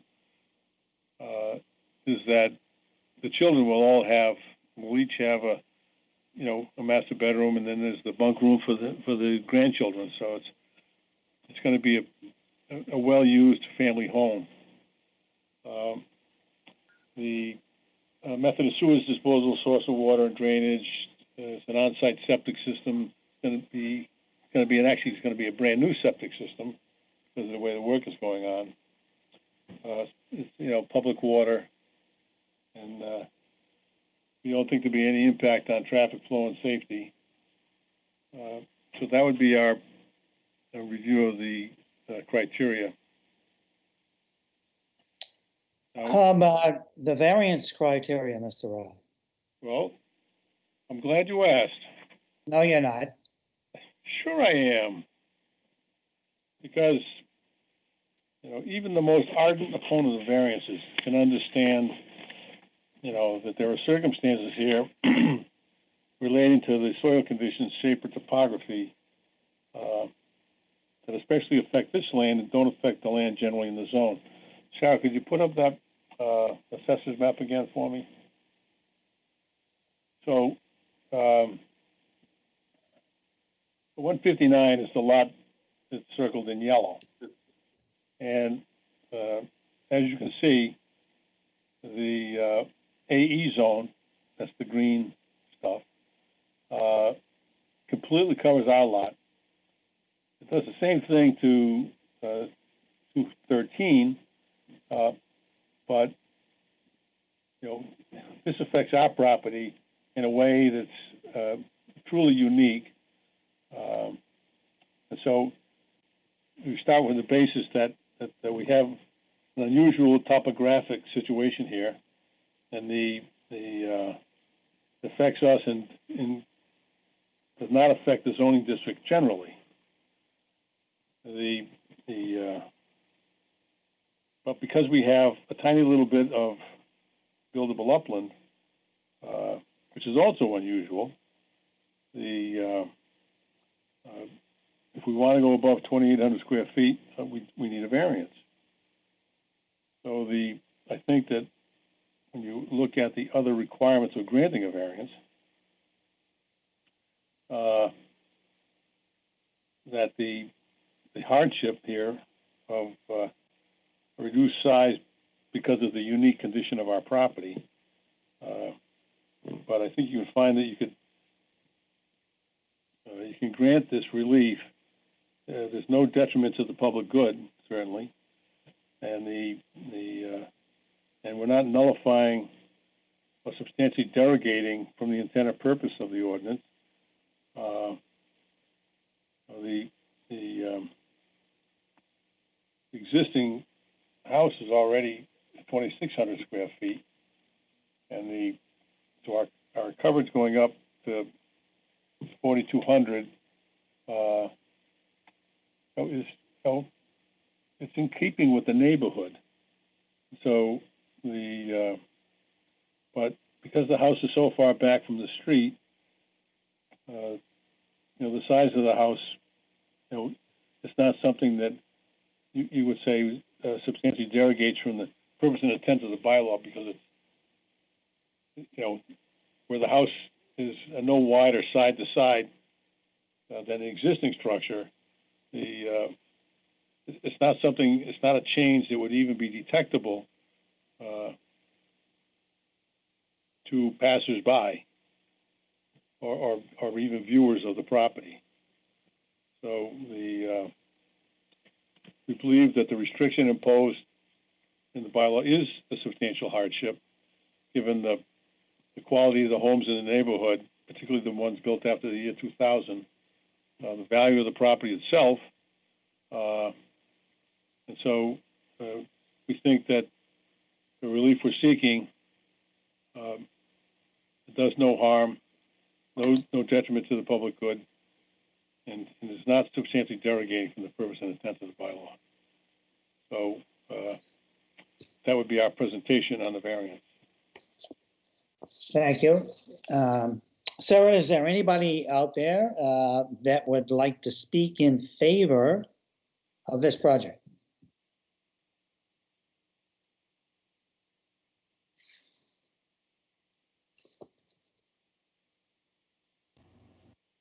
I'm not seeing anyone with their hands raised. So I think we should be okay to go on to the correspondence if you'd like to. And I do have additional correspondence to read. Okay, I'll read the one I have.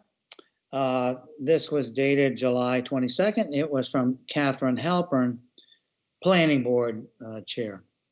The Planning Board at their July 13th, 2020 meeting reviewed the ZBA's request for comment.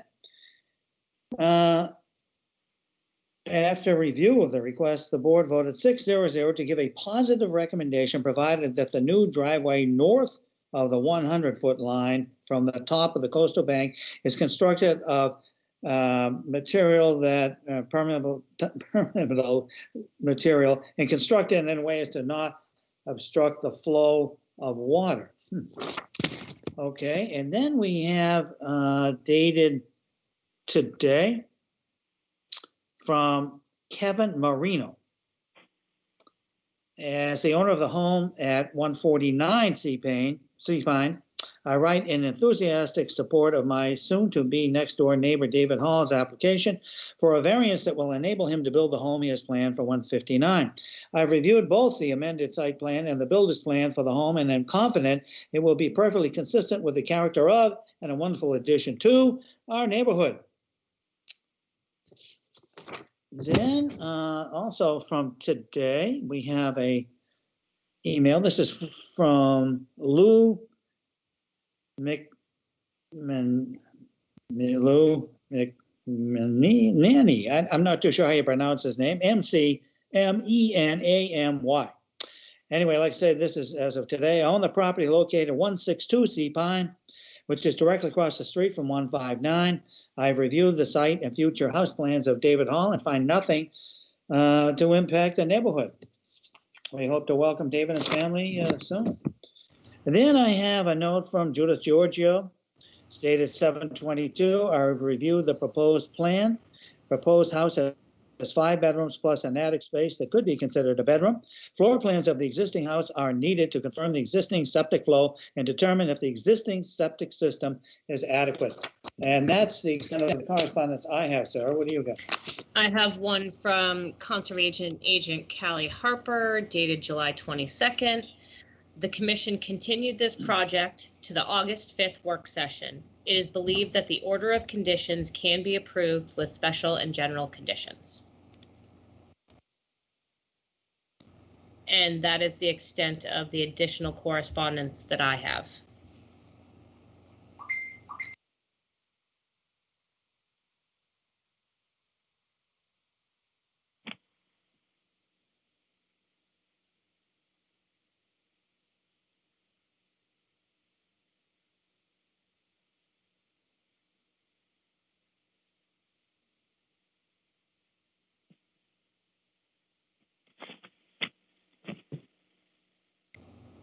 Okay, Mr. Nixon, it appears that you are frozen on the screen. Can you still hear us?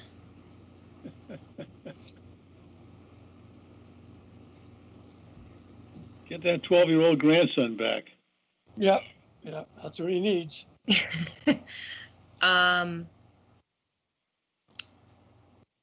And I'm guessing he'll probably be logging back on in a minute.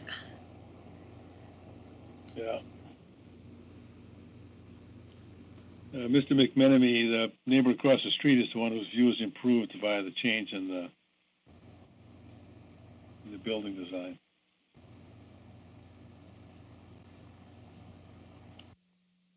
Hi, Sarah. Yes, David.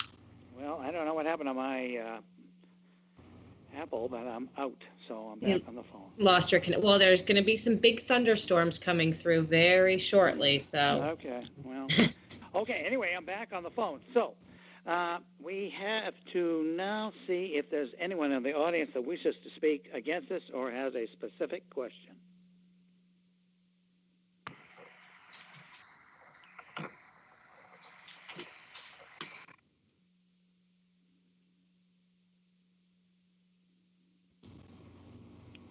I'm not seeing any participants from the audience that are looking to comment on the project.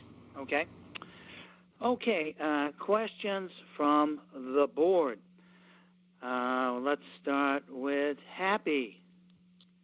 You have any questions, Happy? I have no questions. Buck? This is Buck. I have no questions. Dennis? This is Dennis. Are we on the variance or are we on the special permit? We're either one, doesn't make any difference.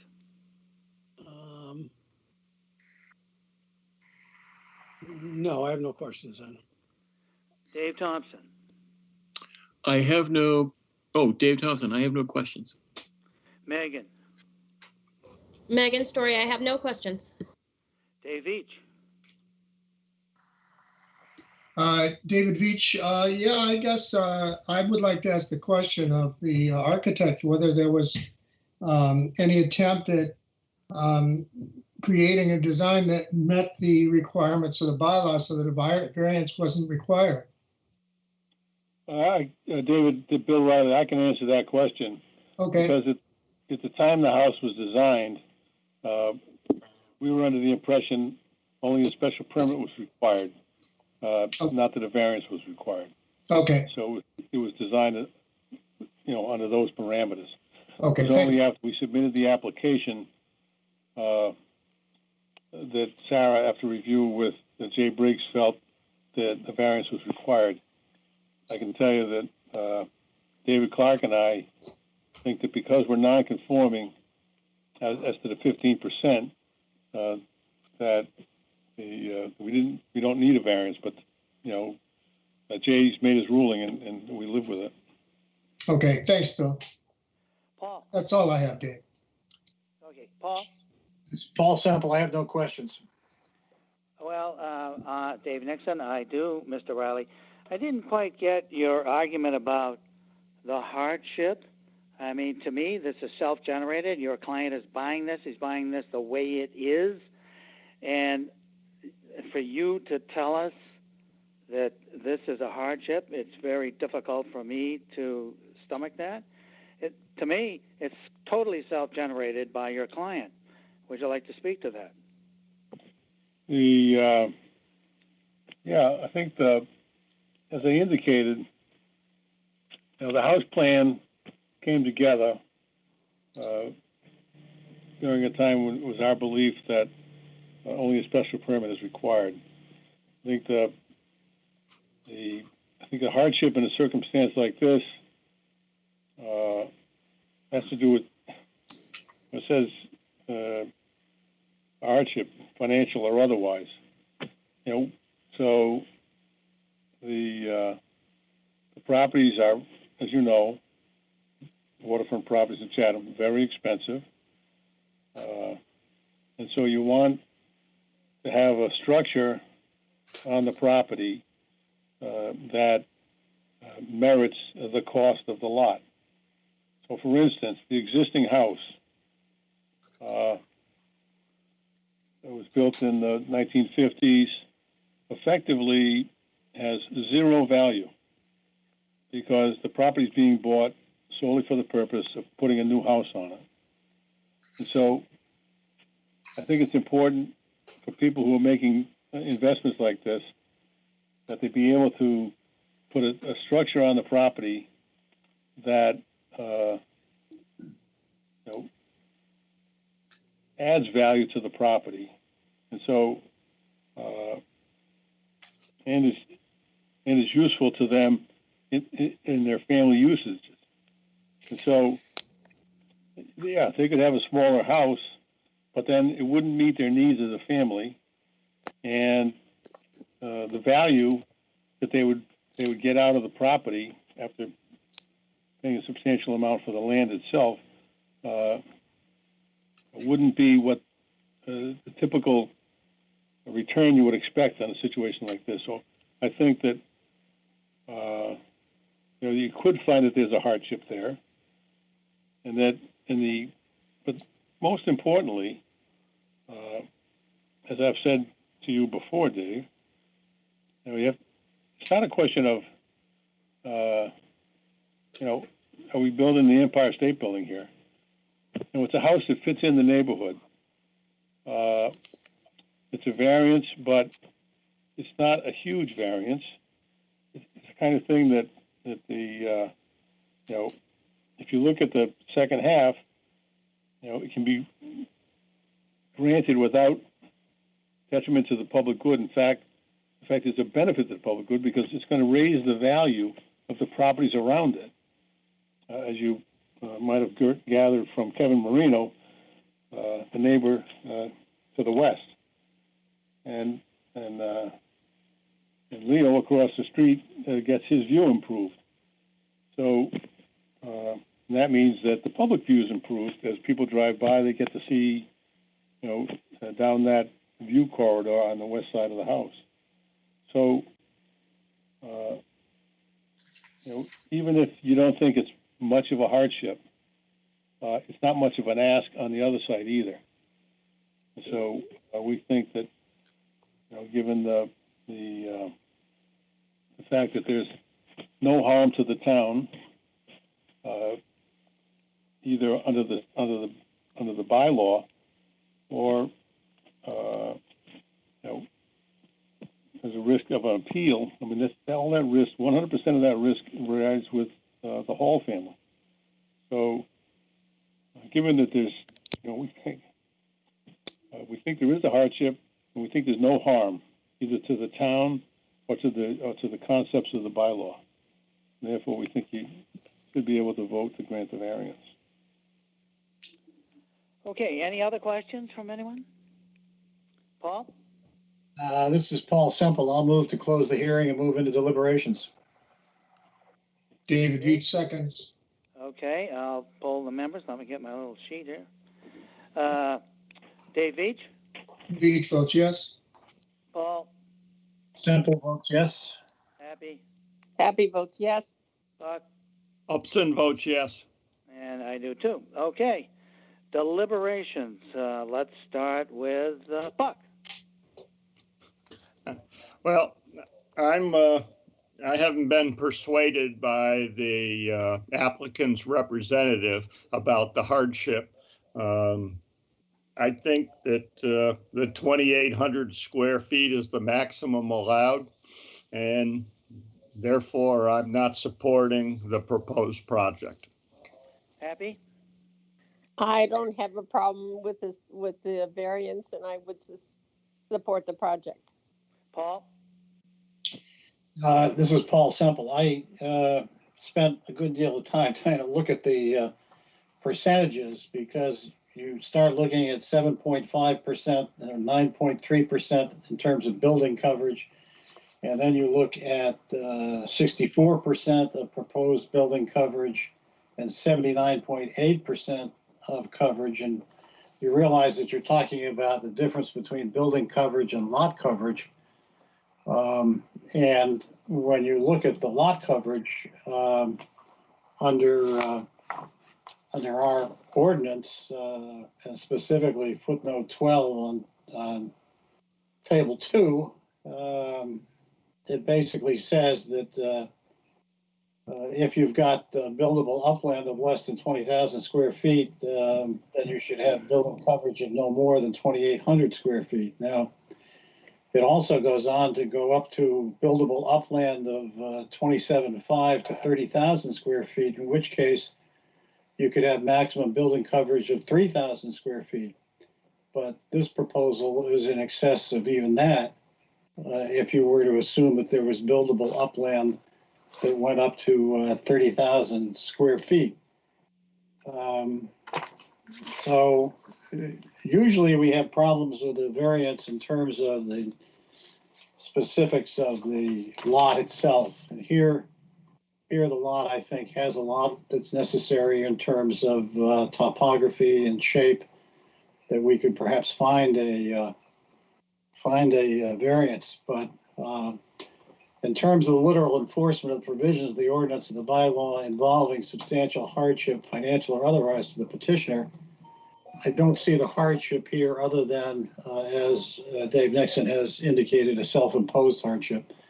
It is certainly possible to build a house which would be no bigger than the existing house, but certainly more complying than what is proposed here. And I think that in terms of substantial detriment to the public good, the issue really is how large can we go with lot coverage? We've got lot coverage here that's being proposed that's almost 80%, which is substantially above the 15% that's provided for in the ordinance. So I have the same problems with respect to the question of a variance here, and would not expect to be able to support it. Dave Veach. Yes. Well, this is a nice design, a handsome design, but I fall into the camp with Paul Semple and Buck Upson here. I feel that it does not meet the criteria for the granting of a variance because it does not really, the bylaw actually would allow a somewhat of an increase in the square footage of the house over the one that's previously there. But it does not allow for more than 2,800 square feet on this lot. And I think that this just doesn't meet the criteria for a hardship, and I cannot support the variance. Okay, Dennis. Dennis Sullivan. Yeah, I'd go along with what's been said. I mean, we have a lot here that we never have a unique lot in Chatham yet. We have a unique lot here, but we have a problem with the hardship. So if I were voting, which I'm not, but if I were, I would not be able to support the variance. Dave Thompson. Thank you, sir. I'm going to go along with the other members of the board regarding this variance, and I would not support it either. Okay, Megan? I would agree completely. I would not support a variance. Okay, and I mentioned before my concerns, and so I certainly would not be supporting it. So, Mr. Riley, you can count. I can count. So we would ask for permission to withdraw without prejudice. Okay. Paul, if you'd make a motion on that. This is Paul Semple. Excuse me, for both applications, because he does have an application for a variance under 20-042, and then in addition, an application for a special permit under 20-037. Yes, for both applications. Yeah, that's what I thought you would say. Okay, so Paul, the motion is on both applications. I'll move to grant his request for withdrawal with respect to both applications. Okay. David Veach, second. Okay, poll the members. How do you vote, Dave? Veach. Veach votes yes. Paul? Semple votes yes. Happy? Happy votes yes. Buck? Buck votes yes. And I vote yes, so that's unanimous. Okay, thank you, Mr. Riley. Sarah, on to the next one, please. All right, our final application is application number 20-028. Nicole and Peter Dawes, care of Michael D. Ford, Esquire, P.O. Box 485, West Harwich, Mass. 02645. Owner of property located at 157 Cross Street. Also shown on the Town of Chatham's Assessors Map 14C, Block 13, Lot 38A. The applicant seeks to enlarge, extend, or change a non-conforming dwelling on a non-conforming lot via the demolition of the existing dwelling and construction of a new dwelling. The existing dwelling is non-conforming in that it is located 20.2 feet from the easterly abutter and 19.7 feet from the westerly abutter. The proposed dwelling will be non-conforming in that it will be located 22.7 feet from the easterly abutter and 19.9 feet the house, and 15.9 feet for the bulkhead from the westerly abutter, where a 25-foot setback is required. Also proposed is the installation of exterior mechanical system appliances, AC condensers, 21.2 feet from the westerly abutter, where a 25-foot setback is required, and the construction of a conforming single-story garage. The existing building coverage is 894 square feet, 8.9%, and the proposed building coverage is 1,213 square feet, 12%, where 15% is the maximum allowed. The lot is non-conforming.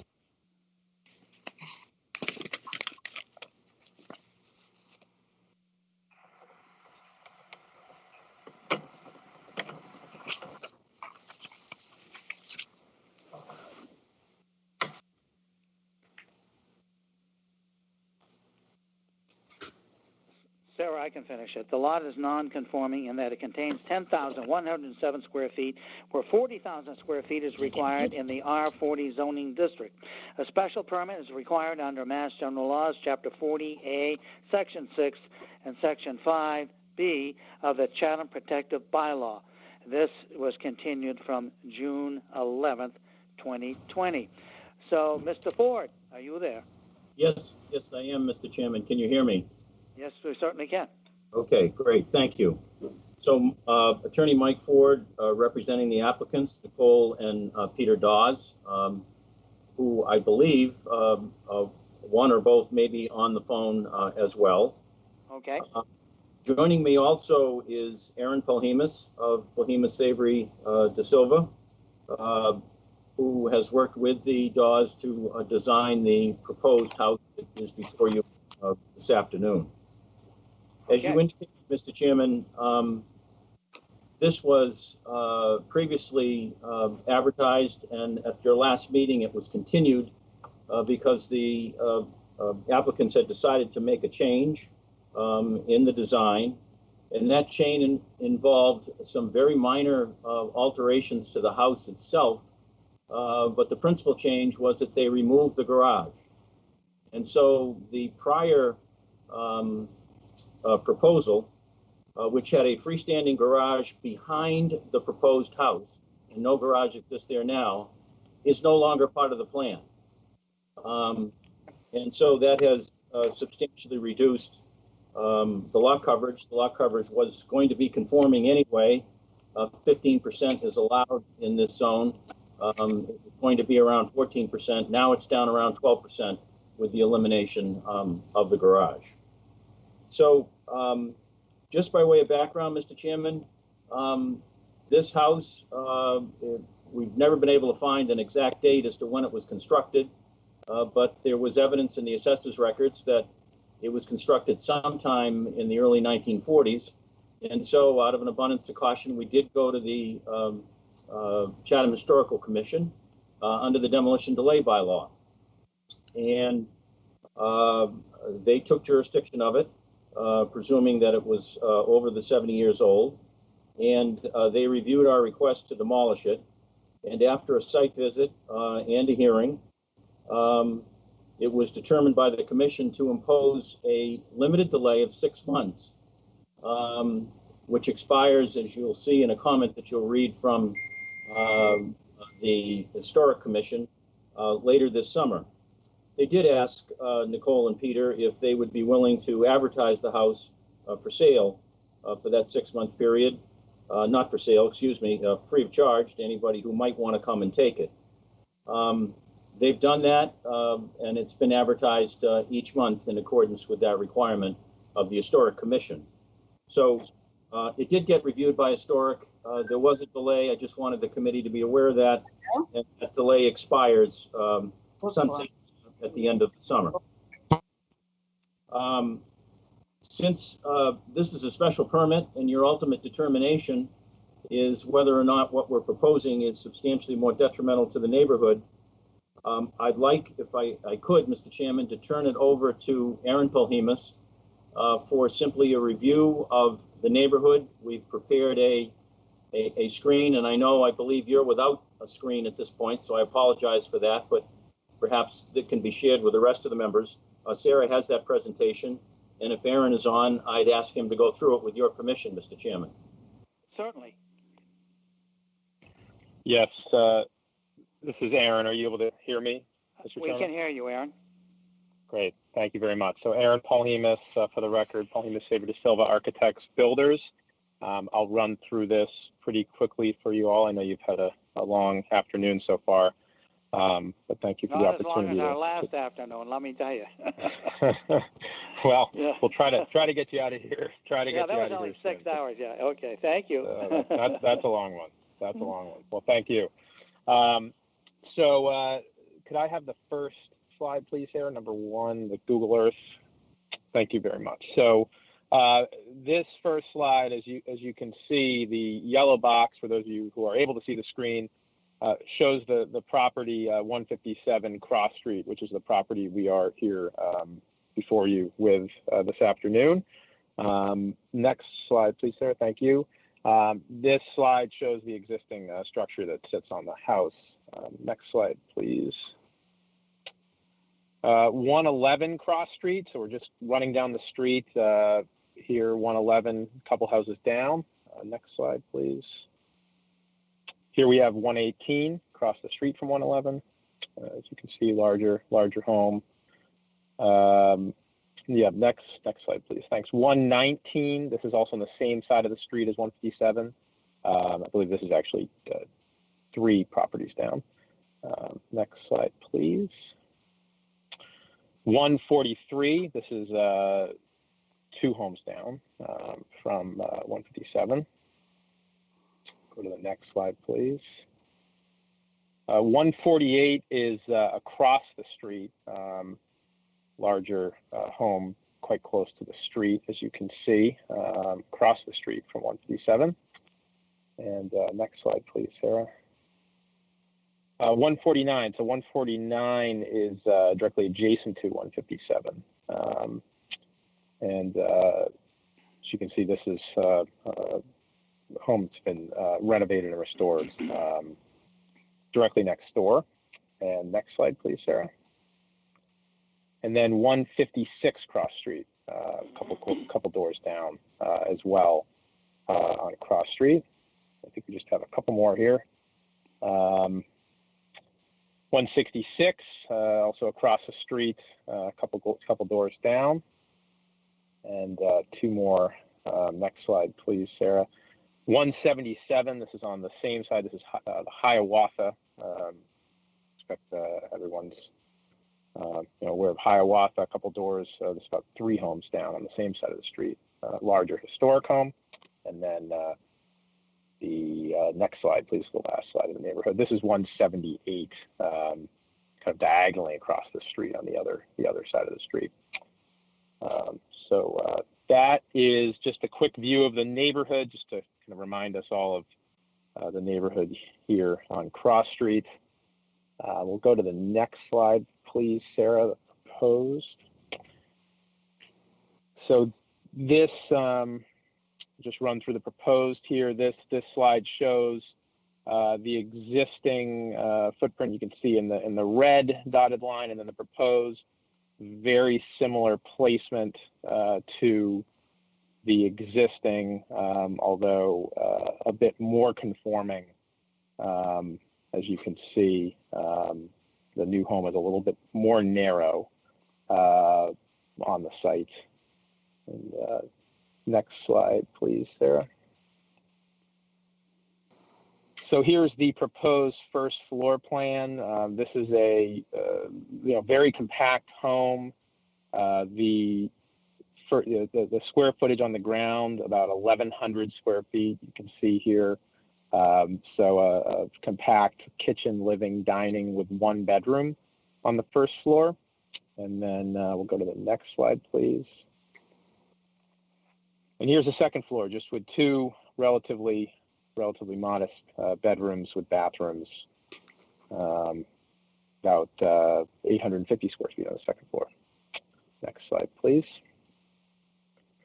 This is the front elevation, if you will, north facing the street.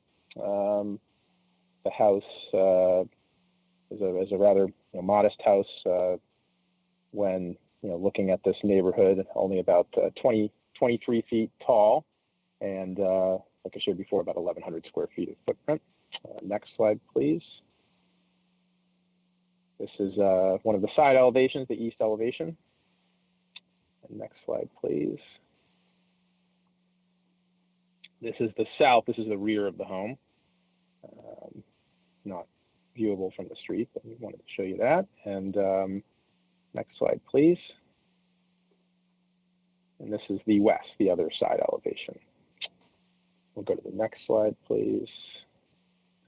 So we did do a little rendering. I think it's really helpful to use these renderings to actually understand how a house would fit into the neighborhood. So we've rendered the house in to scale.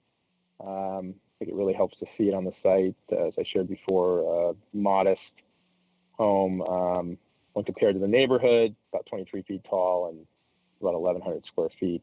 So you can see quite a bit shorter than the home next door in terms of height, and also quite a bit more compact when compared to the home next door at 149, as well as most others in the neighborhood.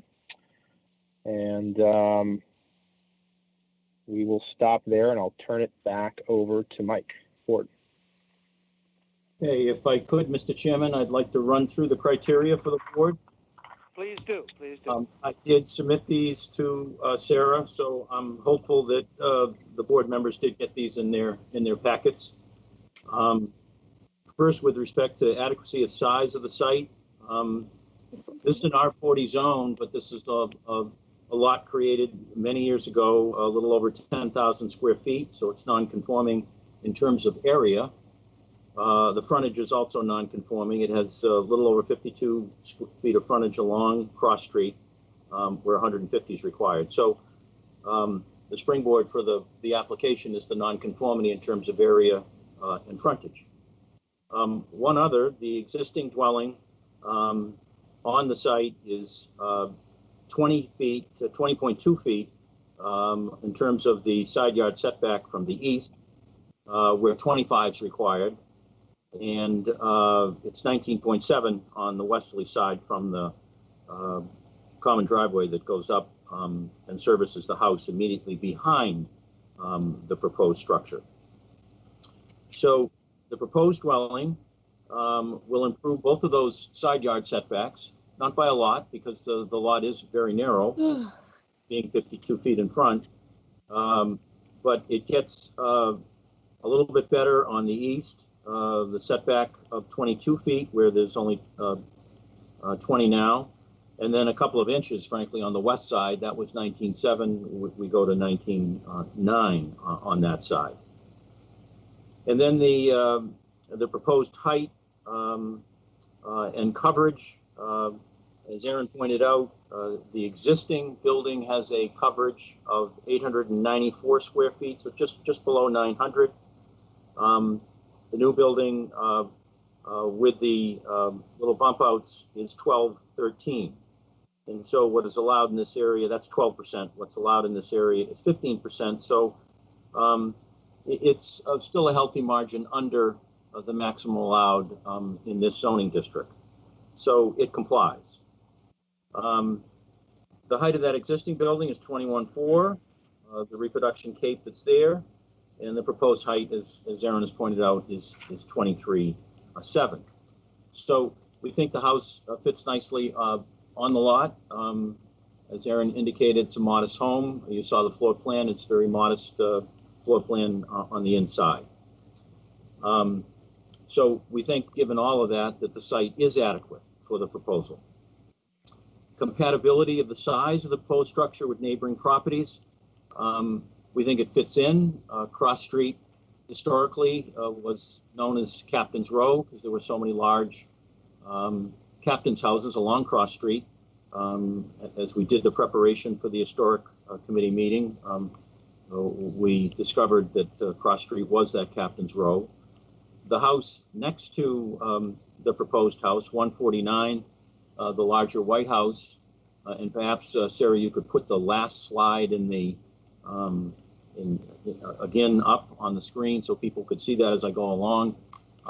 We tried to give some context between the two to kind of just show you in terms of scale. That might be helpful here. And so that house on the left, as you're looking at that now, that also belongs to Peter and Nicole. They were the ones that renovated that. And so what they've tried to do with this replacement structure, since the cape that was there is in such bad shape, was to do something that was compatible with the house that they had spent a great deal of time restoring at 149 next door. So this will be in addition to that for the family. So we think that the proposed size of this house is compatible. There are some larger houses on this road and some smaller. This will fit within the smaller, and we think it fits within the smaller nicely. You can see in this picture also behind the proposed structure, there is a small house behind this one that our house shares a common driveway with. And you'll see Sarah will read, or Mr. Nixon will read a letter from that neighbor in favor.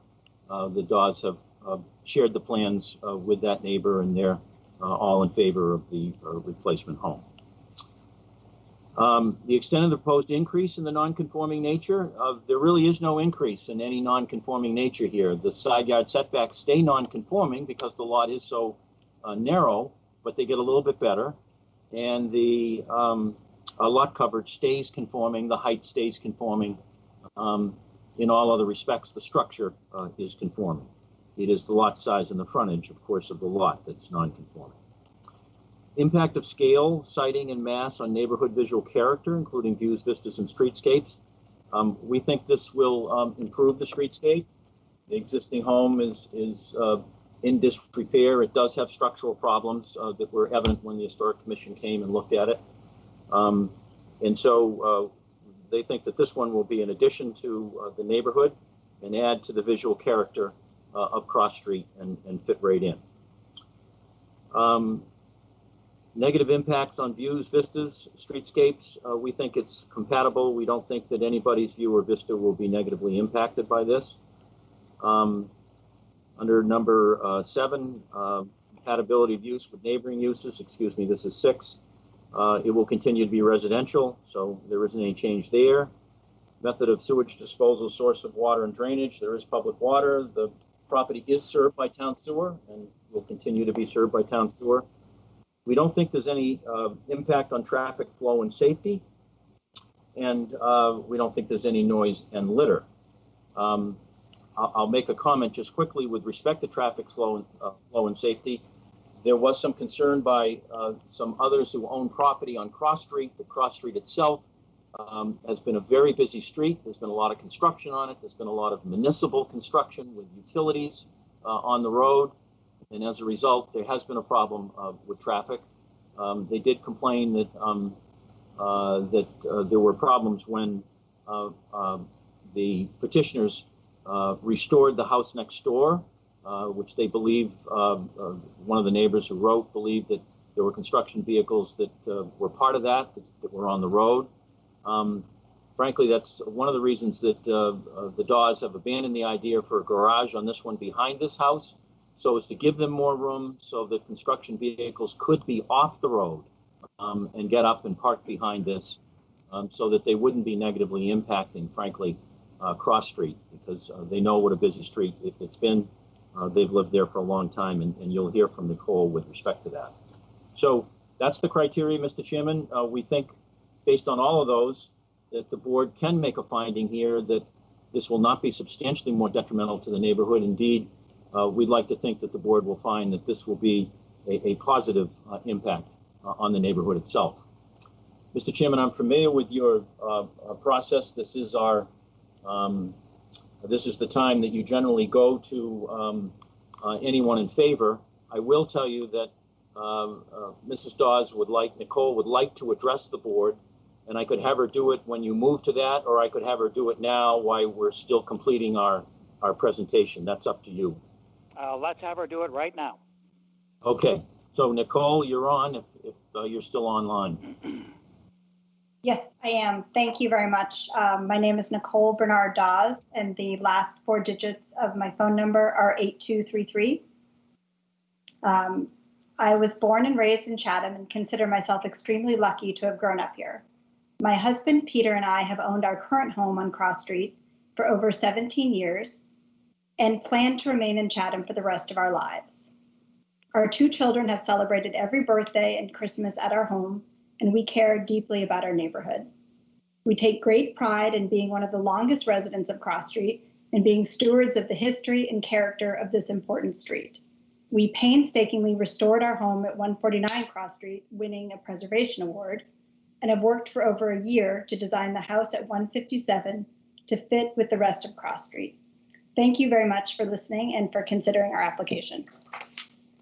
Thank you. Anything else, Mr. Ford, or shall we go on? No, that's our presentation at this point. Okay. I do have one comment to make when you get to, before you close the hearing, about a potential shift in the house, but I think that can come after discussion. Okay. Very well, then we would ask at this time for anyone in the audience who wishes to speak in favor of this appeal to do so. So, Sarah, if you see anybody, let me know.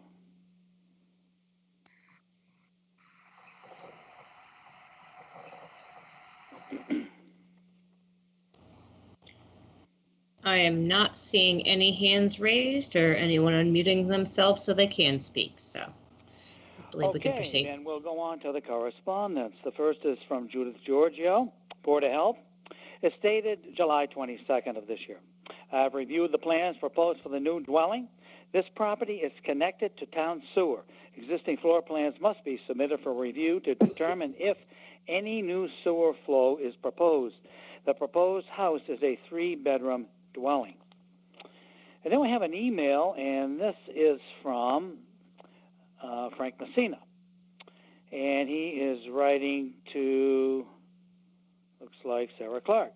At its February 4th, 2020 public hearing, the Historical Commission reviewed an application for the full demolition of the structure located at 157 Cross Street. Commission members determined that the structure is historically significant and therefore imposed a 6-month delay, demolition delay, which expires on August 8, 2020. At the time of the hearing, the applicant did not provide plans of the proposed new dwelling, and Commission members asked that when the plans became available, that they should be forwarded along to them. To date, I have not received the plans. In addition, the applicant was asked to advertise the house as available for moving, etc., which I believe has occurred. That's that. Then we have a note from Elaine Gibbs. It's dated June 10th. I'm the property owner of 150, 152, 154 Cross Street. My driveway is directly opposite the home at 157 Cross Street that is to be demolished. I request this letter to be read and made part of the record. Cross Street is a relatively narrow, heavily traveled road used on a regular basis by walkers, joggers, cyclists, and vehicles taking shortcuts to and from Main Street. The road has been under construction with sewer, gas, and water main work for more than a year with no end in sight, and we're still faced with sidewalk replacement, pulverizing, and repaving if and when the utility work is completed. Under normal conditions, Cross Street becomes difficult to negotiate with all the lawn care trucks parked along the road despite driveways for the properties. In addition, when the applicant's home next door to the site was under renovation, despite room to park on the property, for over a year we experienced 10 or more construction vehicles at a time parked on the road. It effectively turned Cross Street into a one-lane road in the vicinity of the construction. There were numerous times where I was unable to enter or exit my own driveway because of vehicles parked on the road, requiring me to drive over the curb in the sidewalk. Emergency vehicles would not be able to make the turn into my driveway. If I were in a butter next door or to the rear of this site, I would be strongly opposing the proposed construction as described because of the substantial increase in the footprint on a 10,000 square foot lot where 40,000 is required. I think it will overwhelm the small lot and abutting homes.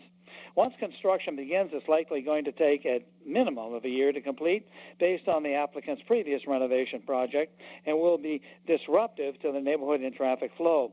In order to mitigate that disruption, I'm therefore requesting that at minimum you place 2 conditions on the construction. 1, all vehicles during the construction period be parked off the road on the construction site or on the applicant's immediately adjacent property. There's plenty of room. And 2, there be no exterior construction between Memorial Day and Labor Day. Many thanks for your consideration, Elaine Gibbs.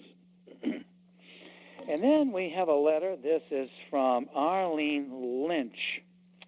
And let me see her address. I'm not too sure. Oh, here we go. Yeah.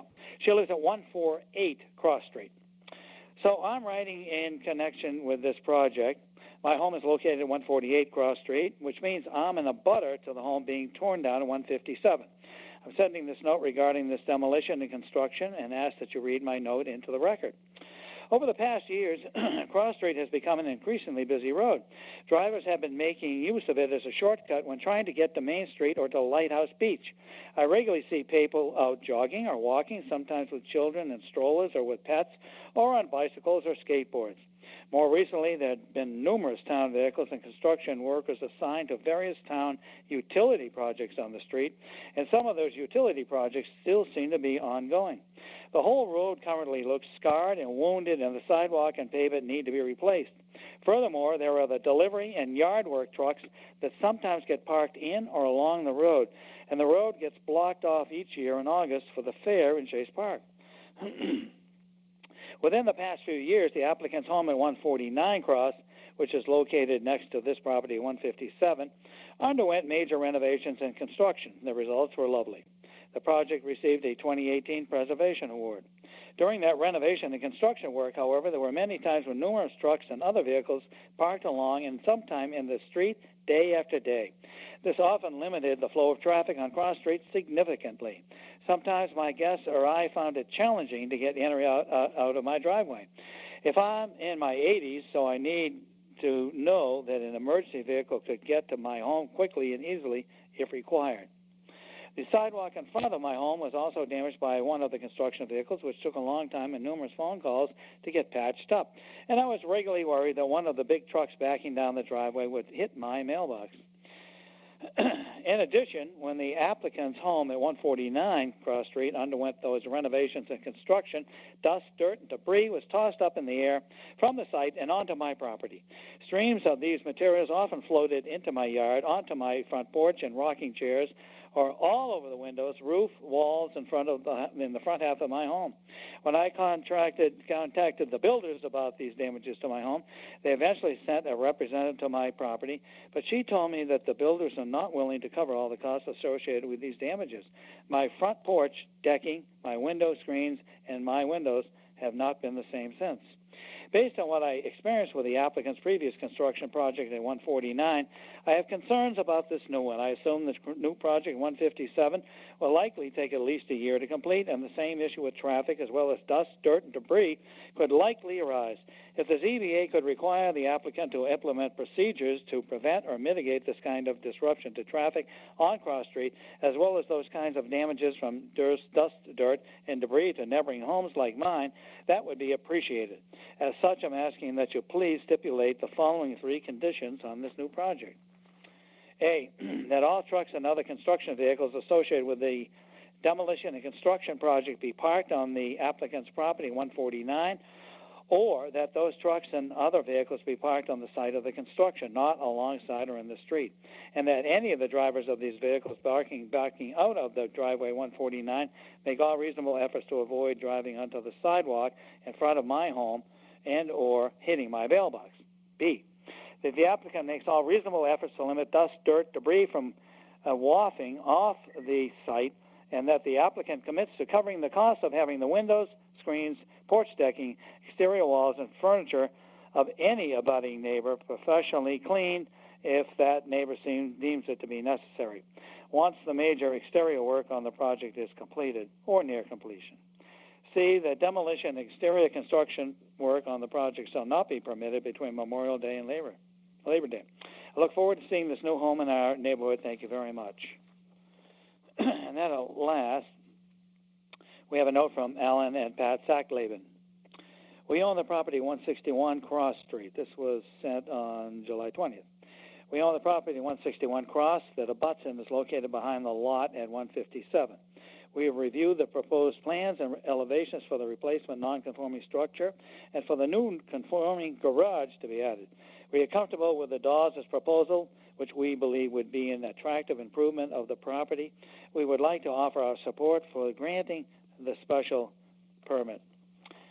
So, Mr. Ford, would you like, or Mr. Polhemus, would you like to respond to Ms. Gibbs and Ms. Lynch's comments and requests? Yeah, this is Mike Ford, Mr. Chairman. I would, and perhaps Aaron might want to respond as well. I'm not sure. We understand the problems with Cross Street. As Nicole indicated, they've lived there for 17 years. I can't respond to all the comments about dust in the area. This is a different type of project. That was a restoration project at 149, where the large colonial house there was restored. this would be a demolition of this and then the construction of this new house. So I don't think that's necessarily compatible in terms of what will go on in terms of construction. That said, I think the changes that we've made since the last time we were here and asked for the continuance, that is making this a project that is only a total of 1,200 square feet, by removing that garage, the extra building, will provide more space back there so that the Dawes can be sure, and Mr. Polimas's construction crews can be sure that they will stay off of Cross Street and make every effort to do it, because obviously it's been a very busy road. I don't believe that we have concerns with respect to the proposed construction time periods, which the board normally puts on in busy neighborhoods, which I think both Ms. Gibbs and Ms. Lynch were referring to in their request for conditions. But that would be my response to those. Perhaps Mr. Pauline, something further. Yes, well, I'll. Aaron, before you Sorry, go go on, ahead. let me ask if there's anybody else in the audience that has a concern, because then you could answer them all. So, Sarah, do you see anybody for this time period where we would entertain either objections to this or questions?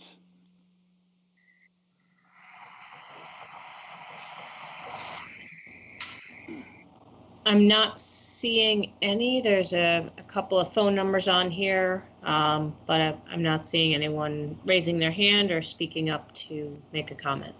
Okay. Okay, Aaron, go ahead. All right, thank you. Yes, to respond as well as Mr. Ford shared, I would agree that this project is a different scale project than the project that was referred to in the letters next door. At 149, that was a house lift of an historic structure, and there was very minimal room on that site due to the nature of that type of work. The house lift with excavation is a challenging thing to do on a site like that. So I believe this project is substantially less involved in terms of work on the site. It's a much smaller home. There will be a significant amount of parking available when compared to the house next door and the project next door, which we were also, just to be clear, we were also involved in that project as the architect and builder. So with this project at 157, we will now have the benefit of the rear yard, as Mr. Ford shared, with the removal of the garage. We'll also have the benefit of the property next door, which our clients also own at 149. So we have plenty of parking. We're very comfortable committing to having no construction vehicles parked on the road as requested. As for the mention of dust and debris, I believe the owner at 148 who had submitted that letter may have been confusing some of our work with other work that was going on the road. As we were working on that project, there was also a substantial amount of work going on Cross Street, as was referred to in both letters. That work was both gas lines, sewer lines. So the road was being cut up. A significant amount of dust occurs with concrete cutting and the nature of that work. So the work that we'll be doing at this address at the 157, I'm confident will not be contributing to those types of concerns in terms of dust and debris. We're quite far away from that house in question. It's all the way across the street. So I feel very comfortable we can handle those things. Okay. Mr. Chairman, questions from the board. Mr. Chairman, one other comment on the letters that were read. Mr. Messina's comment. I checked today with the staff at PSD, and as you know, with the town hall being closed, it's somewhat difficult to file things. But they did place in the lockbox on June 30th to Michelle's attention at Historic's own set of the plans. And so I'm a little surprised that Mr. Messina hasn't seen them. Of course, they've been in the Board of Appeals files, but still, we did make a special effort to deliver a full set. I just wanted the board to be aware, so that Historic could see the plan for this structure. Yeah, let me So, just see what. the Mr. date of Mr. his Chairman, letter was. that was in a previous email we had received. I believe it was dated May 27th when they had It was, I'm originally looking at it, responded. Yep, it We was did May 27th. receive a subsequent email. It made no they just said our comment from May still stands, so I'm not sure. I do know that Julie did drop off the plans because I left them for Michelle on her desk. So CHC has received the plans for their files. That's Okay. what I thought, Mr. Chairman. We had, Okay. So let's go on to questions from the board. Dave Veach. Yes, excuse me, David Beach. I just have one question to ask Aaron. I was just curious, when you did the work on 149, did that take place during the summer months, or was that you had the block on summer construction? I don't recall. If my memory serves me correctly, though, I do not believe we had a restriction on that project. I believe that project ran through at least one portion of the summer. Okay, great. I mean, I asked, and I heard your explanation about street work creating dust, et cetera, but and I imagine that probably had a greater effect. But I was looking at the location of the prevailing winds and things. I was trying to figure out how dust was going to get from your site across the street there. But in the summer, that's entirely possible. And that's all. The only question I had, Dave. Thanks. Okay, Paul. Paul Semple, no questions. Happy.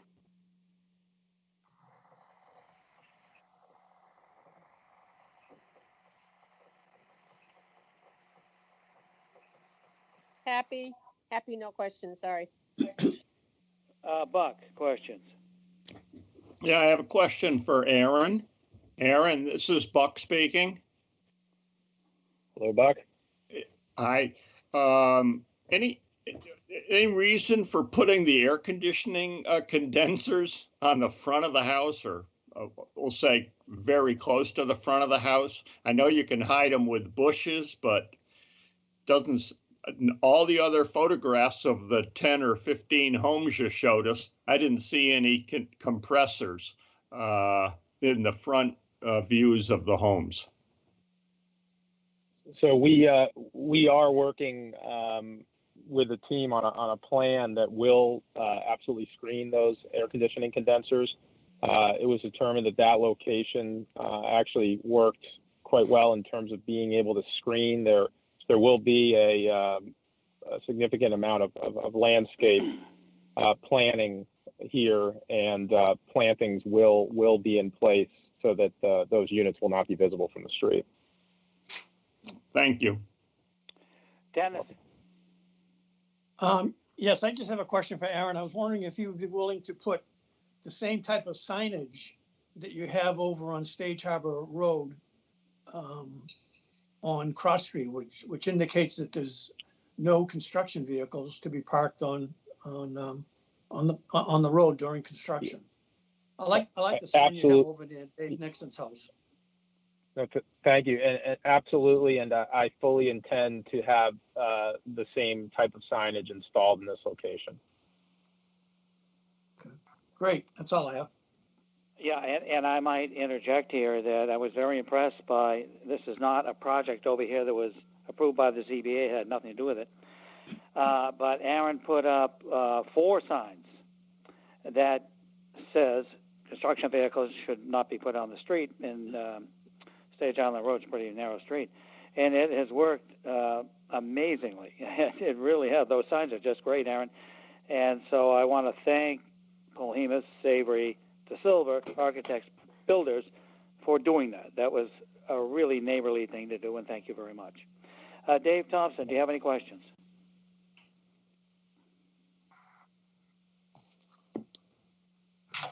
I do not, sir. No questions. Okay, Megan. I have no questions. I think it's a great project. Okay. I think, Paul, we're ready to go to the next step. This Mr. Chairman, this is Mike Ford. Before you close the hearing, I have one request. Assuming the board sees fit to grant the special permit, Peter and Nicole, the owners, have made a request to PSD over the last week that the house that's before you be moved back 2.7 more feet so that it directly lines up with the historic home next door and would be the same setback from the street, so that the two houses would be aligned. If that happens, we don't change any of the setbacks that we've applied for. They're all the same numbers. We've measured it out.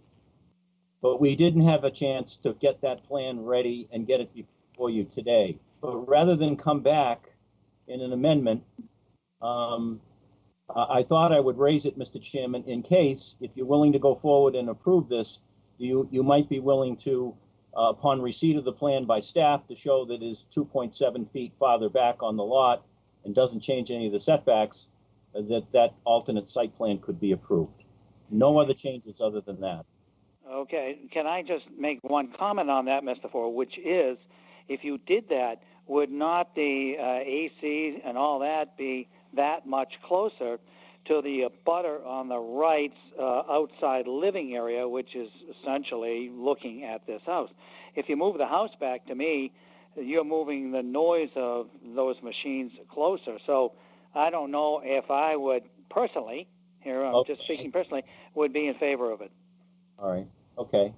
So Aaron, I don't think that I'd want to just give a blanket statement, but I can poll the board if you'd like to see if anybody else agrees with me. But would you like me to do that? Perhaps that would be a good idea, and then Nicole can have that information, she and Peter, and kind of make their decision accordingly. Okay, then what I'm saying to the other board members, I'm saying that I don't think that they should have the latitude to do this. If they want to change it from what we approve or not approve today, they would necessarily have to come back to us. I just would feel badly for the neighbors about moving a noise closer to them. How do you feel about that, Dave Veach? Gee, I think in order to be safe, I think I'm in agreement with you, Dave. It may not make a difference to the neighbor, but the way it's been advertised and things, that's my hesitation is I certainly don't think it would be necessarily create a problem, but I haven't looked at it in the respect that you have. So I think we should err on the side of caution here. Okay, Paul. Okay. Mr. Chairman, Mr. Chairman, excuse me, this is Aaron Paul. Would it be possible to just put up? Would it be possible to put up just the slide number 1 with the Google Earth that just shows the? I think that might show this property relative to the neighbor next door, because I believe there's a driveway between them, and that house is actually set quite a ways away from this house. Would it be possible just to? Yeah. So I just in considering this, I can appreciate your concern.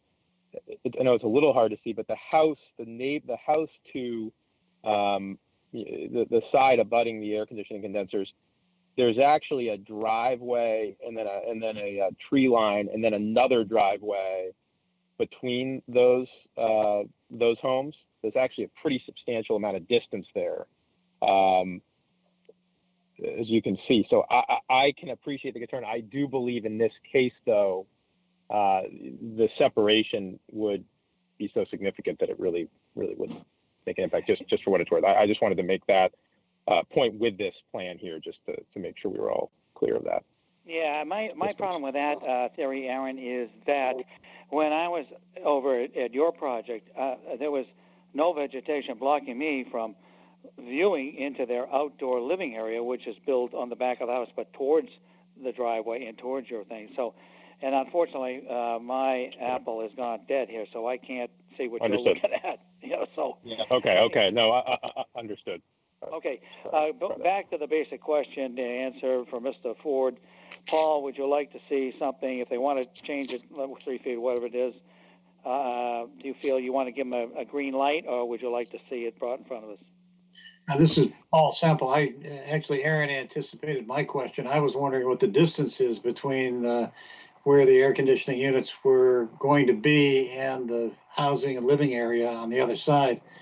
And I guess we don't really have those numbers. It doesn't look from the Google Earth as if it would be a concern from my viewpoint, but I guess it makes sense if I guess one other way to approach it would be to say that we would approve the relocation of the front line of the house. In other words, allow it to move back if it were at the same time as the plot plan was submitted, there were a letter from the neighbors indicating they had no objection to it. Okay, happy? I rather agree with what Paul just said, if the neighbors would agree to it. But I think there has to be some reaching out to the neighbors if you're going forward with it. Buck?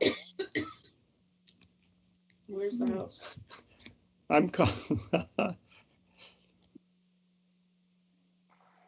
Can you hear me? Yes. Yes. Okay. So I kind of, I like your idea of being concerned about the abutter to the west. Would you be willing to, in your opinion, would you be willing to accept moving the house the 2.7 feet if they put the condensers on the east side of the house? Well, that would be a wonderful solution. Because that would take care of 163. And if they feel so inclined to have the two set at the same setback, seems to me the best way to do that without involving 163 is to have Aaron move the condensers to the east side. That's a great solution. What do you think of that, Aaron? I would. I need to check on that. I don't. I would propose, if you're willing, that we go the route Mr. Zempel suggested, that we go to the neighbors and confirm they do not have an issue with the ship. I'm rather confident they will not. I don't expect we would have an issue there, and I'd be comfortable. I would be comfortable with that condition. Well, I think if you want to do that, you'd have to ask for a continuance, because I'm not comfortable in calling for a vote of something that might or might not be. No, Mr. Chairman, I understand that, and it would seem to me that you've given more than enough direction that this change looks like it's going to require some further work on our part, and then to bring it back. Perhaps we could bring it back so that if we have the necessary approval from an abutter, it's not a full hearing with notice and a whole special permit all over again. Perhaps the board would allow it to be a change that the board considered at one of their meetings in the future, but you could decide that when we bring it forward. So I think for the purposes of today, we'll stick with the plan that we have rather than continue to try and confuse things here at this moment. Okay, that's fine. Okay, so This is Paul Semple. Why don't I move to close the hearing and move into deliberations? I think that's a great idea. David Veach seconds. Okay, I'll poll the voters. Dave Veach? Veach votes yes. Paul? Semple votes yes. Happy? Votes yes. Buck? Buck votes yes. And I vote yes too. So there we go. Deliberations. Let's start with Megan. Megan, what do you think of this whole thing? Provided the project is as it stands, I like it. I think it fits the neighborhood well, and I would vote yes if I were voting. David Thompson. Thank you, Mr. Nixon. I think it's a great improvement. It's a nice looking addition to the neighborhood. I would definitely vote in favor. Dennis. Yes, Dennis Sullivan, I'd certainly concur with what just been said. It's a nice project, fits in, certainly not more detrimental to the neighborhood. Buck. I would support it for two reasons. There's no increase in the non-conforming, and the letter from the abutter in the rear convinced me it's acceptable. Okay. Happy. Yes, I think it's a fine project. I would vote in favor. Paul. I agree that it's a good project for the neighborhood. It's not substantially more detrimental, so I would vote in favor. Okay, Dave Veach, and Dave, what do you think about conditions on this? Well, first of all, I concur with all the previous board members. As far as conditions go, I think that we would put our standard conditions about construction vehicles confined to the property, subject property, or the property they own next door, and that the no exterior construction from June 30th through Labor Day would be allowed. Okay, Paul, do you agree with that? I do. This is Paul. I agree. Happy, do you agree with that? I agree with that. Yeah, this is Happy. Okay, and Buck? I agree with it because I know they're going to put up 4 or 5 no parking signs. Well, that's right. I think that's true. Okay, and Dennis, Dave, and Megan, any problems with conditions? Dave No, Thompson? none at all. Okay. No, none. Okay, all right. So we're just talking about exterior construction as opposed to all construction, correct? That's correct. And everybody agree with that? Temple agrees, yes. Yeah, okay. Happy agrees. Okay, Buck very agrees. good. Okay, well, all right, well, roll that out, Paul.